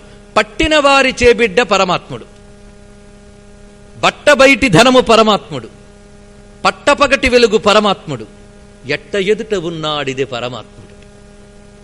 పట్టిన వారి చేబిడ్డ గొప్ప సామెత అండి ఇది. మన తెలుగు సామెతలు ఇవన్నీ తెలుగు సామెతలు. ఒక జాతి సంస్కృతి భాషలో, సామెతల్లో, పలుకుబళ్లలో బతుకుతుంది. భాషని చంపేసేమా మొత్తం సంస్కృతి అంతా చస్తుంది. ఇది కనిపెట్టాడండి కలిపురుషుడు. కనిపెట్టి భారతీయ సనాతన ధర్మ సంస్కృతిని దెబ్బతీయడానికి ముందు భాషను దెబ్బతీశాడు. మనకు భాష మీద గౌరవం లేదు. పర అంటే ప్రేమ, అదేమిటో తెలీదు. స్వ అంటే ద్వేషం. మనల్ని ద్వేషించడం మనకే అలవాటైపోయింది. ఒక్క భారత జాతికే పట్టింది తెగులు. తనని తాను ద్వేషించుకోవడం, తన దానికి ఏమీ లేదనుకోవడం. అది పిల్లల దాకా పాకింది. మనలో విత్తనంలా ఉన్నది పిల్లవాడి దగ్గరకు వచ్చి వృక్షమైంది, అంతే తేడా. మనకే ముందు గౌరవం లేదు, అందుకే ఇలా తయారైంది. చూడండి ఎలా చెప్తున్నాడో. ఒక సామెత ఉంది మనకి, ఎత్తువారి చేతి బిడ్డ అని ఒక సామెత ఉండేది. ఇక్కడున్న పెద్దమ్మలు ఉన్నారు, వాళ్ళు ఎవరికైనా తెలియచ్చేమో సామెతలు. ఎత్తువారి చేతి బిడ్డ అంటే ఇది ఒక సామెత అండి. ఎవరెత్తుకుంటే వాళ్ళ బిడ్డలా ఉంటారట కొంతమందికి తల్లి తప్ప ఎవరి దగ్గరికి వెళ్ళారు. కొంతమంది ఎవరెత్తుకుంటే వాళ్ళ బిడ్డేమో అనిపించేటంత చేరుకైపోతారట. అలాంటి వాడు భగవంతుడు అన్నాడండి. పట్టిన వారి చే బిడ్డ పరమాత్ముడు. ఎంత చక్కగా మార్చాడు చూడండి. సామెతని ఎలా ప్రజెంట్ చేయాలో ఆయనకు తెలుసు. పాత సామెతని కొత్తగా ఇవ్వగలడు, కొత్త సామెతని సృష్టించగలడు అన్నమయ్య. అదే ఆయన చేసినటువంటి గొప్ప పని. పట్టిన వారి చే బిడ్డ పరమాత్ముడు, బట్టబయటి ధనము పరమాత్ముడు. భగవంతుడు ఎక్కడో దాచిపెట్టిన సొమ్ము కాదు, బట్టబయటి ధనము నువ్వు పట్టుకోవాలంతే. అంతెందుకు పట్టపగటి వెలుగు పరమాత్ముడు. భగవంతుడు ప్రత్యక్షమైన వాడు, మన ముందే ఉన్నాడు, మనం తెలుసుకోలేకపోతున్నాం. అందుకే పట్టిన వారి ముందే చెప్పాడు, పట్టుకో దొరుకుతాడు. ఇలాగా చిన్న చిన్న మాటల్లో వేదాంత శాస్త్రాలన్నీ చెప్పేశాడు. అందుకే ఒక్క పద్యంలో అన్నమయ్య గురించి వాళ్ళ మనవడే చెప్తాడు. శృతులై శాస్త్రములై పురాణముఖులై సుజ్ఞాన సారంబులై యతి లోకాగమ వీధులై వివిధ మంత్రార్థంబులై నీతులై కృతులై వెంకటశైల వల్లభరతి క్రీడా రహస్యంబులై నుతులై తాళలపాక అన్నయవచో నూత్న క్రియల్ చెన్నగున్. ఈ ఒక్క పద్యంలో అన్నమయ్య కీర్తనలో ఏవే ఉన్నాయో చెప్పాడు మహానుభావుడు. వేదాలున్నాయి, పురాణాలున్నాయి. అందుకే మన సంస్కృతి ఎంత గొప్పదంటే వేదాలు మర్చిపోయినా, పురాణాలు తెలియకపోయినా, రామాయణ భారతాలు మర్చిపోయినా వాగ్గేయకారుల సాహిత్యం బ్రతికించుకున్నా మన సంస్కృతిని బ్రతికించుకోగలము. ఇక్కడ అందుకే చాలా సంతోషం. చాలా మంది పిల్లలు వచ్చి చక్కగా త్యాగరాజ కీర్తనలో అన్నమయ్య పాటలో పాడుతున్నారు. తిరుమల తిరుపతి దేవస్థానం వారు మరికొందరు బృందాల వాళ్ళు ఊరూరా అన్నమయ్య పాటలు కచేరీలు పెడుతున్నారు. దీనివల్లైనా ముందు నాకు సంతోషం ఏంటంటే పాట బతుకుతుంది, అది బతికితే మాట బతుకుతుంది, అది బతికితే సంస్కృతి బతుకుతుంది. ఇలాంటి మంచి పనులు చేస్తున్నందుకు చాలా సంతోషం. మొత్తానికి అన్నమయ్య అంటే క్లుప్తంగా మాత్రం చెప్పాను. ఆయన నరసింగరాయల దగ్గర ఇందాక నేను పాడిన పాట పాడాడు. ఏ పాట? ఏమొకో చిగురుట ధరమున ఎడనెడ కస్తూరి నిండెను. ఈ థాట్ చాలా నచ్చింది రండి ఆయనకి. నచ్చి చాలా బాగుంది, నీకు ఎంత డబ్బు కావాలంటే అంత ఇస్తాను, నా మీద ఇలాంటి పాట రాయివా అన్నట్టండి వాడు. అప్పుడు అన్నాడు, గొప్ప మాట చెప్పాడు. ఎంత ధైర్యం, గట్స్ ఉండాలండి. చెప్పాడు ఆయన, నరహరి కీర్తన నానిన జిహ్వ ఒరుల నుతింపగ నోపదు జిహ్వ. ఎంత జగ్గా చెప్పాడు. ఇది ఆయన కీర్తించడానికి వచ్చిన నాలుగుతో నిన్నెవడు కీర్తిస్తాడు అన్నాడు ఆయన. అంత ధైర్యంగా చెప్పాడు. వెంటనే శిక్ష వేశాడు. శిక్ష వేస్తే నేను భయపడలేదు. ఎందుకంటే ఆకటి వేళల అలపైన వేళల తేకువ హరినామమే దిక్కు మరి లేదు. ఎప్పుడైనా అదే దిక్కు. వీడు బంధిస్తే నాకెంత. సంఖ్యల పెట్టిన వేళ చంపబరిచిన వేళ వెంకటేశు నామమే విడిపించ గతికాక మంకుబుద్ధి పొరలిన మరి లేదు తెరగు. ఆ మాటకి సంఖ్యలు తెగిపోయిందండి. రాజు సరెండర్ అయ్యాడు. అవుతుందా అండి అంటే సంగీతానికి ఆ శక్తి ఉంది, సాహిత్యానికి ఆ శక్తి ఉంది. ఆ సంగీతాన్ని, ఆ సాహిత్యాన్ని భక్తిగా పలికించగలిగే మనస్సుకి ఆ శక్తి ఉంది. గుర్తుపెట్టుకోండి, ఆ భక్తిగా పలికించగలగాలి. అలా గాని వస్తే శక్తి ఉంటుంది. ఎప్పుడైనా గుర్తుపెట్టుకోండి, క్రియేషన్కి దివ్యశక్తి ఎప్పుడు వస్తుంది? టాలెంట్ ఉన్న వాళ్ళు చాలా మంది ఉండొచ్చు. స్వరాలను అటు ఇటు కల్పన చేసి అద్భుతంగా విసిరి మరపించి మ్యూజిక్ కంపోజిషన్లో మళ్ళీ వీడు త్యాగరాజు అంతటి వాళ్ళు అనిపించే వాళ్ళు ఉండొచ్చు. కానీ నాదోపాసకులు మాత్రం అందరూ కాలేరు. ఎందువల్లో తెలుసా? త్యాగరాజుకి, అన్నమయ్యకి, శ్యామశాస్త్రి గారికి, దీక్షితుల వారికి ఉన్న గొప్పతనం ఏంటంటే ఆర్జవ శక్తి. వాళ్ళ సాహిత్యాల్లో ఇది ఉంటుందండి, వాళ్ళ సంగీతంలో ఆర్జవ శక్తి. ఆర్జవ శక్తి అంటే రుజుమార్గము. రుజుమార్గం అంటే ప్రతిదీ చెప్పుకుంటూ ఉంటాం, మరేం చేస్తాం? రుజు అంటే స్ట్రైట్ లైన్. స్ట్రైట్ లైన్ అంటే అన్ని పాయింట్స్ ఒకే లెవెల్లో ఉంటాయి. అది స్ట్రైట్ లైన్ అంటే, అది రుజు మార్గం. అది ఎగుడు దిగుడు మార్గం అంటే వంకర మార్గాలు. దీనికి ఏంటంటే యథా చిత్తం తథా వాక్చ, యథా వాక్చ తథా క్రియ అన్నారు. కుదర మనసు ఒకటి, మాట ఒకటి, చేత ఒకటి. రామ రామ రామ ఉన్నాడా? ఏమో టైం ఉంది కదా అనేద్దాం, ఉంటే రక్షిస్తాడు, లేకపోతే బాధలేదు. మాట ఒకటి, మనసు ఒకటి, క్రియ ఒకటి. వీటినేమంటారు? ఎగుడు దిగుడు. వీటినే రుజుత్వము లేకపోవుట అని అంటారు. అనేటప్పుడు మనస్సు, మాట, క్రియ మూడు ఒకటవ్వాలండి. దీన్ని ఆర్జవ శక్తి అంటారు. ఈ ఆర్జవ శక్తి ఎక్కడుంటుందో దానికి పవర్ ఉంటుంది, గుర్తుపెట్టుకోండి. అందుకే వాళ్ళ సంగీత సాహిత్యాలకి ఆర్జవ శక్తి ఉంది. అందుకే వాళ్ళు స్వరంతో, అక్షరంతో భగవంతుని పలికించగలరు. ఎందుకంటే వాళ్ళు సంగీత సాహిత్యాలు ఎవరి కోసం అనుకున్నారు? స్వామి కోసం అనుకున్నారు. నువ్వు పెట్టేవి నాకు అక్కర్లేనా, స్వామి కోసం. లేకపోతే పాడమంటే పాడితే డబ్బులు ఇచ్చేవాడు ఆయన. ఇంకో చోట అంటాడు అన్నమయ్య, పుట్టుభోగులము మేము భువి హరిదాసులము నట్టనడిమి దొరలు నాకియ్యవలెనా అన్నాడు. ఎంత దగ్గర చెప్పాడండి. మేము పుట్టుభోగులం. పుట్టిన తర్వాత భోగం కాదు, పుట్టుకతోనే భోగం. ఎందుకంటే మా అయ్య నారాయణుడు, మా అమ్మ లక్ష్మి, లక్ష్మీదేవి కొడుకుని నేను. పుట్టుభోగులం, భువి హరిదాసులం నట్టనడిమి ధరలు నాకు ఇవ్వలేనా. అదండి భగవద్భక్తుడికి వచ్చేటువంటి తెగువ, ధైర్యం. కనుక ధైర్యం కలవాడు భక్తుడు గాని బేలగా ప్రద్దానికి చలించిపోయేవాడు భక్తుడు కాదు. అందుకు అన్నమయ్య దగ్గర చూడండి ఆ ధైర్యం. తాను పాలించే ప్రభువు దగ్గర అలా ధైర్యంగా నిలబడగలిగాడంటే భక్తి ఎంత ధైర్యాన్ని ఇస్తుందో దీన్ని బట్టి ఆలోచించండి. ఇదే మాట త్యాగరాజస్వామి అన్నారు, దుర్మార్గ చరాధముల దొరనీవనజాలనురా అన్నాడు ఆయన. నేను దొరవు ప్రభువుని ఎవరినంట? నిన్నంట. అందుకని దుర్మార్గచ రాధముల దొరనీవనజాలనురా, వాళ్ళని అనలేనయ్యా రాజు అని చెప్పారు వాళ్ళు. అందుకు వాళ్ళందరూ మనకి భగవంతుడితో సమానంగా గౌరవించుకుంటున్నాం, వాళ్ళ కీర్తనలు అంటే మనందరికీ అంత భక్తి ఏర్పడింది. ఇంతవరకు మన అన్నమయ్య గురించి కొంత స్పర్శించాం. ఇప్పుడు మనం త్యాగరాజ స్వామి వారి దగ్గరికి వస్తున్నాం. అన్నమయ్య తర్వాత ఎందరో వాగ్గేయకారులు గొప్ప గొప్పవారు మనకున్నారు. అందులో మనకి రామదాసు గారు, ఆయన అంతటి మహానుభావుడు. అయితే ఆయన సంగీతము, ప్రతిభ, స్వరాలు, కల్పనలు కంటే భక్తిపూర్వకమైన భజన సంప్రదాయ కీర్తనలకు ఆయన ప్రసిద్ధి. అందులో ఉండేది ఆర్జవ శక్తి. అమాయకంగా హృదయమార పిలిచాడు. అందుకే ఆ పాటల్లో అంత శక్తి ఉంది. ఇటు అన్నమయ్య ప్రభావం, ఇటు రామదాసు ప్రభావం, వీళ్ళందరి ప్రభావం త్యాగరాజ స్వామి వారి మీద ఉందండి. అందుకే త్యాగరాజ స్వామి వారు చిన్నప్పుడే రామరామ అనేటువంటి రఘురామ ఇత్యాది కీర్తనలు రాసుకునేవారు. గోడల మీద రాశారు చిన్నప్పుడు. వాళ్ళ నాన్నగారు చూసి, ఆయన పేరు రామబ్రహ్మం గారు, ఆయన శొంఠి వెంకటరమణయ్య దీక్షితుల వారు అనే మహానుభావుడి దగ్గర ఆయన సంగీతానికి పెట్టారు బాల్యంలో. అప్పుడు ఆ రోజుల్లో మహాపండితుడు ఆయన. ఈయన గారు కూడా, రామబ్రహ్మం గారు కూడా చాలా గొప్పవారు. ఈయనకి సంగీతాన్ని అక్కడ పెడితే ఆయన దగ్గర విద్య నేర్చుకున్నారు. ఈయన సంగీత విద్య అంతా నేర్చుకున్నాక ఆయన అడిగేట, నాకు ఇంకా ఏదో నేర్చుకోవాలనుందని గురువుగారి దగ్గర. నీకు నేర్పాల్సిందంతా నేను నేర్పాను ఆయన, ఇంకా నేనేం చెప్పేది, భగవంతుడే చూసుకోవాలి మిగిలిందన్నాడు. అంటే సంగీతం అంటే కచేరీలు చేయడానికి ఎంత పనికొస్తుందో అంత నేర్చేసుకుని స్టేజ్ ఎక్కిపోవడం కాదండి సంగీతం అంటే, గుర్తుపెట్టుకోండి. ఒక విద్య యొక్క పరిపూర్ణత భౌతిక ప్రయోజనమే అనుకోవడం వల్ల, ఈ పాయింట్ చాలా ముఖ్యమైన పాయింట్ గుర్తుపెట్టుకోండి. ఒక విద్య యొక్క పరిపూర్ణత భౌతికమైనటువంటి సంపాదన, కీర్తి కావచ్చు, డబ్బు కావచ్చు. భౌతికమైన సంపాదన అనుకోవడం వల్ల ఆ విద్యని పరిపూర్ణంగా నేర్చుకోలేకపోతాం, గుర్తుపెట్టుకోండి. కచేరీలు చేసేసాడా, వచ్చేసేయా లేదా, అయిపోయింది అంతేనే. విద్యకి ఇంకా విద్యలో ఎన్నెన్ని ఉంటాయో, విద్యకు అంత ఎక్కడుందండి.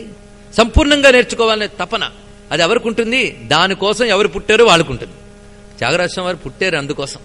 ఆ మహానుభావుడు నాకు ఇంకా నేర్చుకోవాలన్నాడు, నీకు భగవంతుడిని నేర్పాలన్నాడు ఆయన. ఈయన తపన ఉండేది.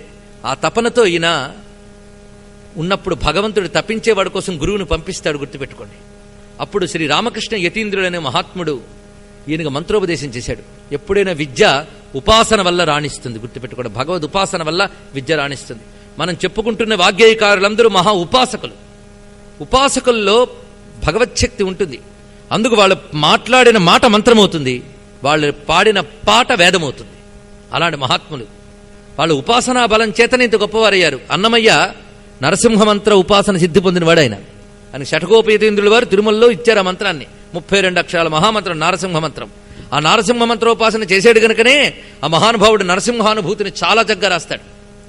అసలు నరసింహుడు నవ్వుతూ మీకు ఎవరికైనా కనిపించాడు ఎప్పుడైనా? ఎందుకంటే మన దేవుడు అంటే భయం ఎక్కువ, కానీ ఆయన కనబడ్డాడండి. నగు మొగము తోడివో నరకేశరి, నగ రూప గరుడాద్రి నరకేశరి, అమిత దానవ దళన ఆది నరకేశరి, నమిత బ్రహ్మాదిసుర నరకేశరి, హరి నమో శ్రీ వెంకటాద్రి నరకేశరి, నరసింహ జయ జైత్ నరకేశరి. ఆ మహానుభావుడు నరసింహుడి మీద అంత రచించాడు. అంతేనా? ఫాల నేత్రానల ప్రబల విద్యుల్లత కేళీ విహార లక్ష్మీ నారసింహ, ప్రళయ మారుత ఘోర భస్త్రికా భూత్కార లలిత నిశ్వాస డోలారచనయాం, కులశైల కుంభిని కుముదహిత రవి గగన చలన విధి నిపుణ నిశ్చలనారసింహ. ఇందాక చెప్పిన అన్నమయ్యకి ఇప్పుడు అన్నమయ్యకి ఏమైనా తేడా ఉందండి? తేడా ఉంది. అప్పుడు తెలిసితే మోక్షము, తెలియకుంటే బంధము, ఎంత తేలిగ్గా ఉంది. ఇప్పుడు అదే గొప్ప కవులు భావానికి తగ్గట్టు భాషను నడుపుతారు. ఇక్కడ మీనింగ్ కాదు, ఫీలింగ్. నరసింహస్వామి కనబడ్డాడు కదా మీరు చప్పట్లు కొట్టారు. అదే కానీ చేతులు పెద్ద గోళ్లు వేసుకుని రాక్షసుణ్ణి చంపే నరసింహ అంటే మీకు నాకు కూడా స్పందన రాదు. చలన విధి నిపుణ నిశ్చలన నరసింహ అంటే అది శబ్దానికి, స్వరానికి, మాటకి, నాదానికి ఉన్న శక్తి అండి. అది ఇలాంటి వాగ్గేయకారుల దగ్గర మనకు కనిపిస్తుంది. కదిరి నృసింహుడు కంబమున వెడలే విదితముగా సేవించరో మునులు. అవైతే సంస్కృత పదాలతో ఎలా చెప్పాడు, తెలుగు పదాలతో ఎలా చెప్తారు చూడండి. ముడివడు బొమ్మలు ముంచిన ఉర్పులు గడగడ నదరెడి కటములను, నుడుద నాలుకయు నిక్కు కర్ణములు నడియాలపు రూపై మెరసి. ముడివడు బొమ్మలు అంటే కనుబొమ్మలు ముడిపెట్టేట, ముంచిన ఊర్పులు గాలుల్లా వస్తున్న ఊపిరి, గడగడ నదరెడి కటములను, నుడుద నాలుకయు నిక్కు కర్ణములు నడియాలపు రూపై మెరసి. కదిరి నృసింహుడు. కదిరిలో నరసింహస్వామి గురించి ఆయన రచించిన కీర్తన. ఆ కదిరికి దగ్గరలోనే బిళ్ళూరు అని ఒక ఊరున్నది. అది అనంతపురంకి దగ్గరలో, కదిరికి 20 మైళ్ళ దూరంలో. అక్కడ స్తంభ నరసింహస్వామి అని ఒకటి. ఇవన్నీ దివ్య క్షేత్రాలు. ఒక చిన్న విశేషం ఏంటంటే, అన్నమయ్య కీర్తించిన కదిరికి దగ్గరలో ఉన్న బిళ్ళూరు స్తంభ నరసింహస్వామి ఆలయాన్ని పునఃప్రతిష్ఠ చేసి దానికి ఎంతో శోభ తీసుకోవాలని తప్పించుతున్న వ్యక్తులు మీ ఆస్ట్రేలియాకి చెందినవారే, ఎవరో కాదు. ఈ ఫ్యాక్ట్స్ని చాలా చక్కగా నడిపిస్తున్నటువంటి మా ఆప్తమిత్రులు శ్రీ కోడూరు రామ్మూర్తి గారు. చప్పట్లు కొట్టడమే కాకుండా ఇంత మంచి పని చేస్తున్న ఆయన చేస్తున్న నరసింహ కైంకర్యంలో మనందరం కూడా పాలు పంచుకుంటే ధన్యులమవుతాం. ఎలా పాలు పంచుకోవాలో ఆయనే చెప్తారేమో, అడిగి తెలుసుకుందాం. సరే, మొత్తానికి నరసింహస్వామి గురించి ఎంత జగ్గా చెప్పారని అన్నమయ్య. ఇలాగ ఉపాసనా బలం చేత ఆయన కీర్తనలన్నీ, లేకపోతే ప్రతి కీర్తన ఎంత గొప్పగా రచించారు. ఒక్క స్వామి చెయ్యి మీద కీర్తన, పాదం మీద కీర్తన. చెయ్యి మీద కీర్తన మీకు తెలిసి, ఇందరికీ అభయమ్ములిచ్చి చేయి కందువగు పంచి బంగారు చేయి, మహానుభావుడు రచించినటువంటిదే.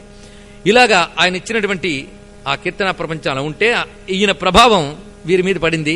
రామకృష్ణ యతీంద్రులు ఈయనకి రామ మంత్రాన్ని ఇచ్చారండి. ఎవరికి? త్యాగరాజస్వామి వారికి.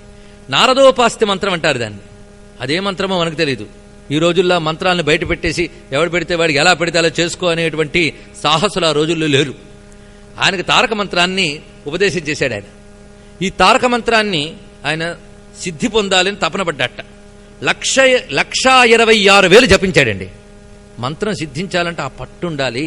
అంతేగాని ఒక మాల తిప్పేసి ఇంకా కనబడలేదే మనకి. మాల తిప్పడంలో ఉంటుందండి ఫార్సు. సరిగ్గా సగం వచ్చేటప్పటికి ఇంకా మేరుపూస రాలేదా అని మధ్యలో తీసి చూడడం కూడా. ఇలా సాధన ఉంటే ఫలాలు ఎలా ఉంటాయండి. 1,26,000 జపం చేశాడు ఈయన. ఎక్కడ చేశాడు తెలుసా? పంచనద క్షేత్రం, తిరువాయూరు. ఎప్పుడైనా గుర్తుపెట్టుకోండి, ఒక జపం చేసేటప్పుడు ఇంట్లో చేస్తే ఎంత చేసామో అంతే ఫలితం వస్తుంది. ఎలాంటి ఇంట్లో? ఏ ఇంట్లో శుచి ఉంటుందో ఆ ఇంట్లో చేస్తే, శుచిగా చేస్తే ఎంత చేస్తే అంత వస్తుంది. గోవు దగ్గర చేస్తే దానికి 10 రెట్లు వస్తుంది, ఒక ఆవు పక్కన నిలబడి చేస్తే. క్షేత్రంలో చేస్తే 1000 రెట్లు ఫలితం ఎక్కువ వస్తుంది. క్షేత్రంలో చార్జ్డ్ ప్లేస్ అది. అందుకే క్షేత్రాలు దివ్యశక్తి కేంద్రాలు. అంతేగాని టూరిస్టు కోసం చక్కగా అందంగా అలంకరించే క్షేత్రం అని కాదు. అలాంటివి ఏ దేశంలోనే దొరుకుతాయి. కానీ దివ్యశక్తి కలిగిన క్షేత్రాలు మాత్రం ఎక్కడ పెడితే అక్కడ దొరకవు. అదృష్టవశాత్తు మన భారతదేశంలో దొరుకుతాయి. సాధన అక్కడ పండుతుందండి. ఎలా పండుతుందంటే, ఎండిన కట్టికి నిప్పు పెడితే సర్రమని అంటుకుంటుంది, తడిసిన కట్టికి నిప్పు పెడితే అంటడం మహా కష్టం. ఎండిన కట్టె లాంటిది భారతదేశ క్షేత్రాలు, గుర్తుపెట్టుకోండి. ఈ మహానుభావుడు ఏం చేశారంటే, పంచనద క్షేత్రంలో ఆరాధన చేస్తున్నట్ట ఈ మంత్రాన్ని 1,26,000 చెయ్యగానే ఆయనకి నారద మహర్షి దర్శనమిచ్చాడు. ఆయన నిజమా అండి? ఆయన కీర్తనలోనే సాక్ష్యం ఉంది. శ్రీ నారద ముని గురురాయ కంటి ఏనాటి తపము గురురాయ, మనసార గోరితి గురురాయ, నేడు కనులార కనుగొంటి గురురాయ అని నారద మహర్షిని ఆయన కీర్తన చేశాడు. శ్రీ నారద నాద సరసీరుహ భృంగ శుభాంగ వేదజనిత వర వీణావాదన తత్వజ్ఞ. ఇది ఆయన నారదుడిని చూసి చెప్పినటువంటి మాట అండి. త్యాగరాజస్వామి వారు ఆయనకు దర్శనం ఇచ్చారు. ఆయన ఇక్కడ నారదుడు సంగీతం గురించి ఒక మాట చెప్పారు. ఈయన వేదజనిత వర వీణావాదన తత్వజ్ఞ. త్యాగరాజ కీర్తనలో ఒక్కొక్క వాక్యం ఒక్కొక్క వేదవాక్యం. అందుకే త్యాగరాజ కీర్తనలకు కలిపి త్యాగ బ్రహ్మోపనిషత్తు అని పేరు పెట్టారు పెద్దవాళ్ళు. అదొక ఉపనిషత్తు, అదొక విశేషం. అందులో మంత్రరహస్యాలు ఉన్నాయి, నాద రహస్యాలు ఉన్నాయి. అసలు మంత్రం అంటేనే నాదం. నాదం యొక్క శక్తి మంత్రంలో ఉంటుంది. అలాగే మరి కీర్తన, సంగీతం, రాగం అంటే నాదమే కదా. కనుక నాదాన్ని ఎలా పెడితే మంత్రం అవుతుందో మహానుభావునికి తెలుసు. ఆయనకి ఈ నారద మహర్షి దర్శనం వల్ల ఈయన ఒక మాట చెప్పాడు చూడండి, వేదజనిత వర వీణావాదన తత్వజ్ఞ. ఈ మాట అనడానికి కారణం ఏంటో తెలుసా? యాజ్ఞవల్క్యుడైన మహర్షి ఆత్మవిద్య గురించి చెప్తూ మోక్షం గురించి చెప్తాడు. వీణావాదన తత్వజ్ఞ శృతిజాతి విశారదా తాళజ్ఞశ్చ అప్రయాసేన మోక్ష మార్గం నిగచ్చతి అన్నాడు. వీణావాదన తత్వము తెలిసినవాడు, శృతి జాతుల గురించి తెలిసినవాడు, తాళలయుల గురించి తెలిసినవాడు మోక్షాన్ని పొందుతాడని చెప్పాడండి. అయితే మరి ఇప్పుడు సంగీత విద్వాంసులందరూ వైకుంఠం దగ్గర క్యూ కట్టు కూర్చున్నారా అని మనకు అనిపించవచ్చు. అందుకే ఓ మాట అన్నాడు, వీణావాదన తత్వజ్ఞ. పాట పాడినప్పుడు తల ఊపేయడం కాదు, ఆ పాటలో నాదస్వరూపాన్ని భావన చేయాలి, ఆ భక్తి ఉండాలి. అందుకే సంగీత జ్ఞానము భక్తి వినా సన్మార్గము కలదే మనసా అనలేదంటే మహానుభావుడు. ఈ వీణావాదన తత్వజ్ఞుడు. నిన్న నేను మీకు చెప్పేటప్పుడు తర్వాత చెప్తానే విషయం వదిలేశాను, అది ఇక్కడ పడుతున్నా. మన శరీరమే పెద్ద మ్యూజికల్ ఇన్స్ట్రుమెంట్, గుర్తుపెట్టుకోండి. ఎన్ని రకాల మాటలు మనందరం పాడలేకపోవచ్చు, కానీ మనలోంచి రకరకాల శబ్దాలు రావట్లేదా? మనం ఎన్ని మాట్లాడినా అన్ని మాటలు 7 స్వరాల్లో నిక్షిప్తమై ఉంటే గుర్తుపెట్టుకోండి. సూర్యుడికి సప్తాస్వాలు, మన వాక్కు అనే సూర్యుడికి 7 స్వరాలు. మనం ఆడే ప్రతి మాట 7 స్వరాల నోట్లోనే ఉంటుంది. అయితే అది రిథమిక్గాను శృతిలయబద్ధంగాను పెడితే పాట అవుతుంది అంతే తప్ప ప్రతి దానికి ఒక నోటు ఉంది మనం మాట్లాడే మాటల్లో. కనుక ఇంత స్వరం వచ్చిందంటే ఎక్కడి నుంచి వచ్చిందో మీరు ఎప్పుడైనా ఆలోచించారా? గొంతిచ్చాడు కనుక మాట్లాడిస్తున్నాం కానీ ఇచ్చిన ఈ మాట ఎలా వచ్చిందో మన వాళ్ళు కనుక్కున్నారండి. మాట ఎలా పుట్టిందో చెప్పిన సంస్కృతి భారతీయ సంస్కృతి. ఆ జ్ఞానం ఇక్కడుంది. దానికి త్యాగరాజ స్వామి వారు ఎన్నో రహస్యాలు చెప్పారు. ముఖ్యంగా మనం పలికేటప్పుడు బయటకు వినబడే వాక్కు వైఖరి. దాని బేకన 3 స్టేజెస్ ఉంటాయి. మాట బయటకు రావడానికి స్టేజెస్ 3 స్టేజెస్. పరా, పశ్యంతి, మధ్యమ అని. ఆ వాక్కు పైకి పలికేటప్పుడు ఎలా పలుకుతుంది అంటే ముందు ఇక్కడ చైతన్యం వస్తుంది బ్రహ్మరంధ్రం దగ్గర. ఆ చైతన్యం మహాధారగా ఒక ఎలక్ట్రికల్ ఫోర్స్ వెళ్ళినట్టుగా వెళుతుంది ఎక్కడికంటే మూలాధారంకి. అక్కడ నుంచి సంకల్ప రూపంలో వెళ్ళినది అక్కడ నుంచి కదులుతుంది పైకి. ఆ కదిలి మొదటి 2 చక్రాలను దాటి వస్తుంది. అక్కడికి వచ్చేప్పుడు పశ్యంతి అనే మాటగా వస్తుంది. అంటే మనం మాట్లాడుతున్నామనగానే ఏం మాట్లాడాలి, ముందు మాట్లాడాలన్న సంకల్పం రావడానికి కారణం ఏంటో చెప్పండి. మాట్లాడడానికి ముందు కావాల్సింది ఏమిటి? చైతన్యం. అది ఉంటే కదా ముందు అది వస్తుంది. ఆ ప్రాణశక్తి ద్వారా చైతన్యం, అది పరా. అది ఈ 2 దాటి పైకొచ్చి హృదయం దగ్గరికి వచ్చేటప్పటికి ఏం మాట్లాడాలనే భావం వస్తుంది. దాని తర్వాత బయటకు వచ్చేటప్పటికి ఆ మాటకు సంబంధించిన వర్డ్స్ అన్ని తీసుకుని బయటకు వస్తుందట. అక్కడికి వచ్చేటప్పటికి దీనికి వైఖరి అంటారండి. దీన్ని ఈ వైఖరి మాట్లాడగలిగేది మానవులకు మాత్రమే ఉంది. సరస్వతి సూక్తంలో వేదాల్లో చక్కగా చెప్తాడు. చత్వారి వాక్పరిమిత పదాని తాని విదుర్బ్రాహ్మణాయే మనీషిణః గుహా త్రీణి నిహితా నేంగయంతి తురియం వాచో మనుష్యా వదంతి. మీరు వినాలే గాని సౌండ్ గురించి మన వాళ్ళు ఏం చెప్పారు కూడా చెప్పచ్చండి. అంత ఉంది మనకి. ఎంతో ఉంటే ఇంత చెప్పుకుంటున్నాం మనం. కొండ అద్దం ముందు కొంచెం అయి ఉండదా? సరే, మొత్తానికి ఆ వేదాల్లో చెప్పిన అంశాన్ని మనం అక్కడ ఆధారం చేసుకుంటే బయటకు వినబడే వైఖరి. ఇక్కడ మీరు ఈ సౌండ్ కదిలే తీరు చూడండి. ఎక్కడి నుంచి కదులుతోంది? మూలాధారం నుంచి క్రమంగా బయటకు వస్తుంది కదా. కనుక ఇది ఈ రెండు ఎడ్జెస్. అందుకే మీకు సరిగ్గా వీణకి నిన్న చెప్పాను, చిన్న బుర్ర పెద్ద బుర్ర ఉంటాయి. ఈ మధ్యలో వెన్నుదండం, అదే వీణాదండం. దీని పూసలు సరిగ్గా 24 ఉంటాయి అంటారు. నాకు పెద్ద తెలియదు, డాక్టర్స్ ఉన్నారు వాళ్ళకి తెలియచ్చు. గాయత్రి మంత్ర సంఖ్య 24, వీణకి మెట్లు 24 ఉంటాయి ప్రధానంగా. వీణకి టెక్నాలజీలో 24, గాయత్రికి వీణకి. నేను చెప్పదలుచుకున్నది ఏంటంటే వేదం, సంగీతం, మంత్రం ఇవన్నీ ఇంటర్ రిలేటెడ్, ఒకదానికోటి అనుబంధం ఉంది. ఆ ఇంటర్ రిలేటెడ్ అనుబంధాన్ని భారతీయ సంగీతం పట్టుకుని మ్యూజిక్ కంటే ఒకటి పాడుకుని హాయ్ హాయ్ అని ఎంటర్టైన్ చేసుకోవడానికి కాదు నాయన, దాని ద్వారా భగవచ్చక్తిని తెలుసుకోవచ్చని పట్టేవాడు. అది ఆ కీలకం పట్టిన వాళ్లే త్యాగరాజు మొదలైన వాళ్ళు.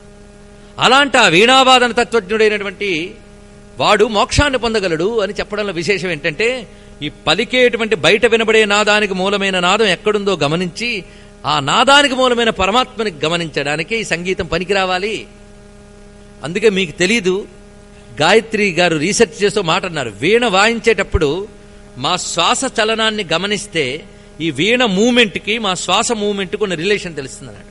అంతేకాదు వినేటప్పుడు కాన్సన్ట్రేషన్తో గాని పాట వింటే వీణానాదం మనకు తెలియకుండానే మన లోపల శ్వాస దానికి తగ్గట్టు రిథమిక్గా కదులుతూ ఉంటుందట. ఈ కదలిక మనకు తెలియకుండానే కుండలిని జాగరణ చెయ్యగలదు. ఇది గొప్ప సంగీతాన్ని చెప్తున్నారు. దేంట్లో ఇది ఆ విధంగా సిస్టమేటిక్ గా కూర్చున్నటువంటి మ్యూజిక్ లోనే ఇది సాధ్యమవుతుంది.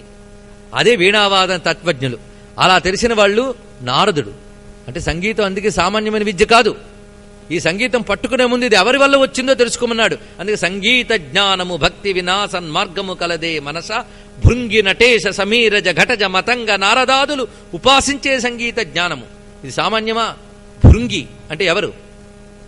శివుడి దగ్గర ఉన్నటువంటి ప్రమదగణాల్లో మొదటివాడు.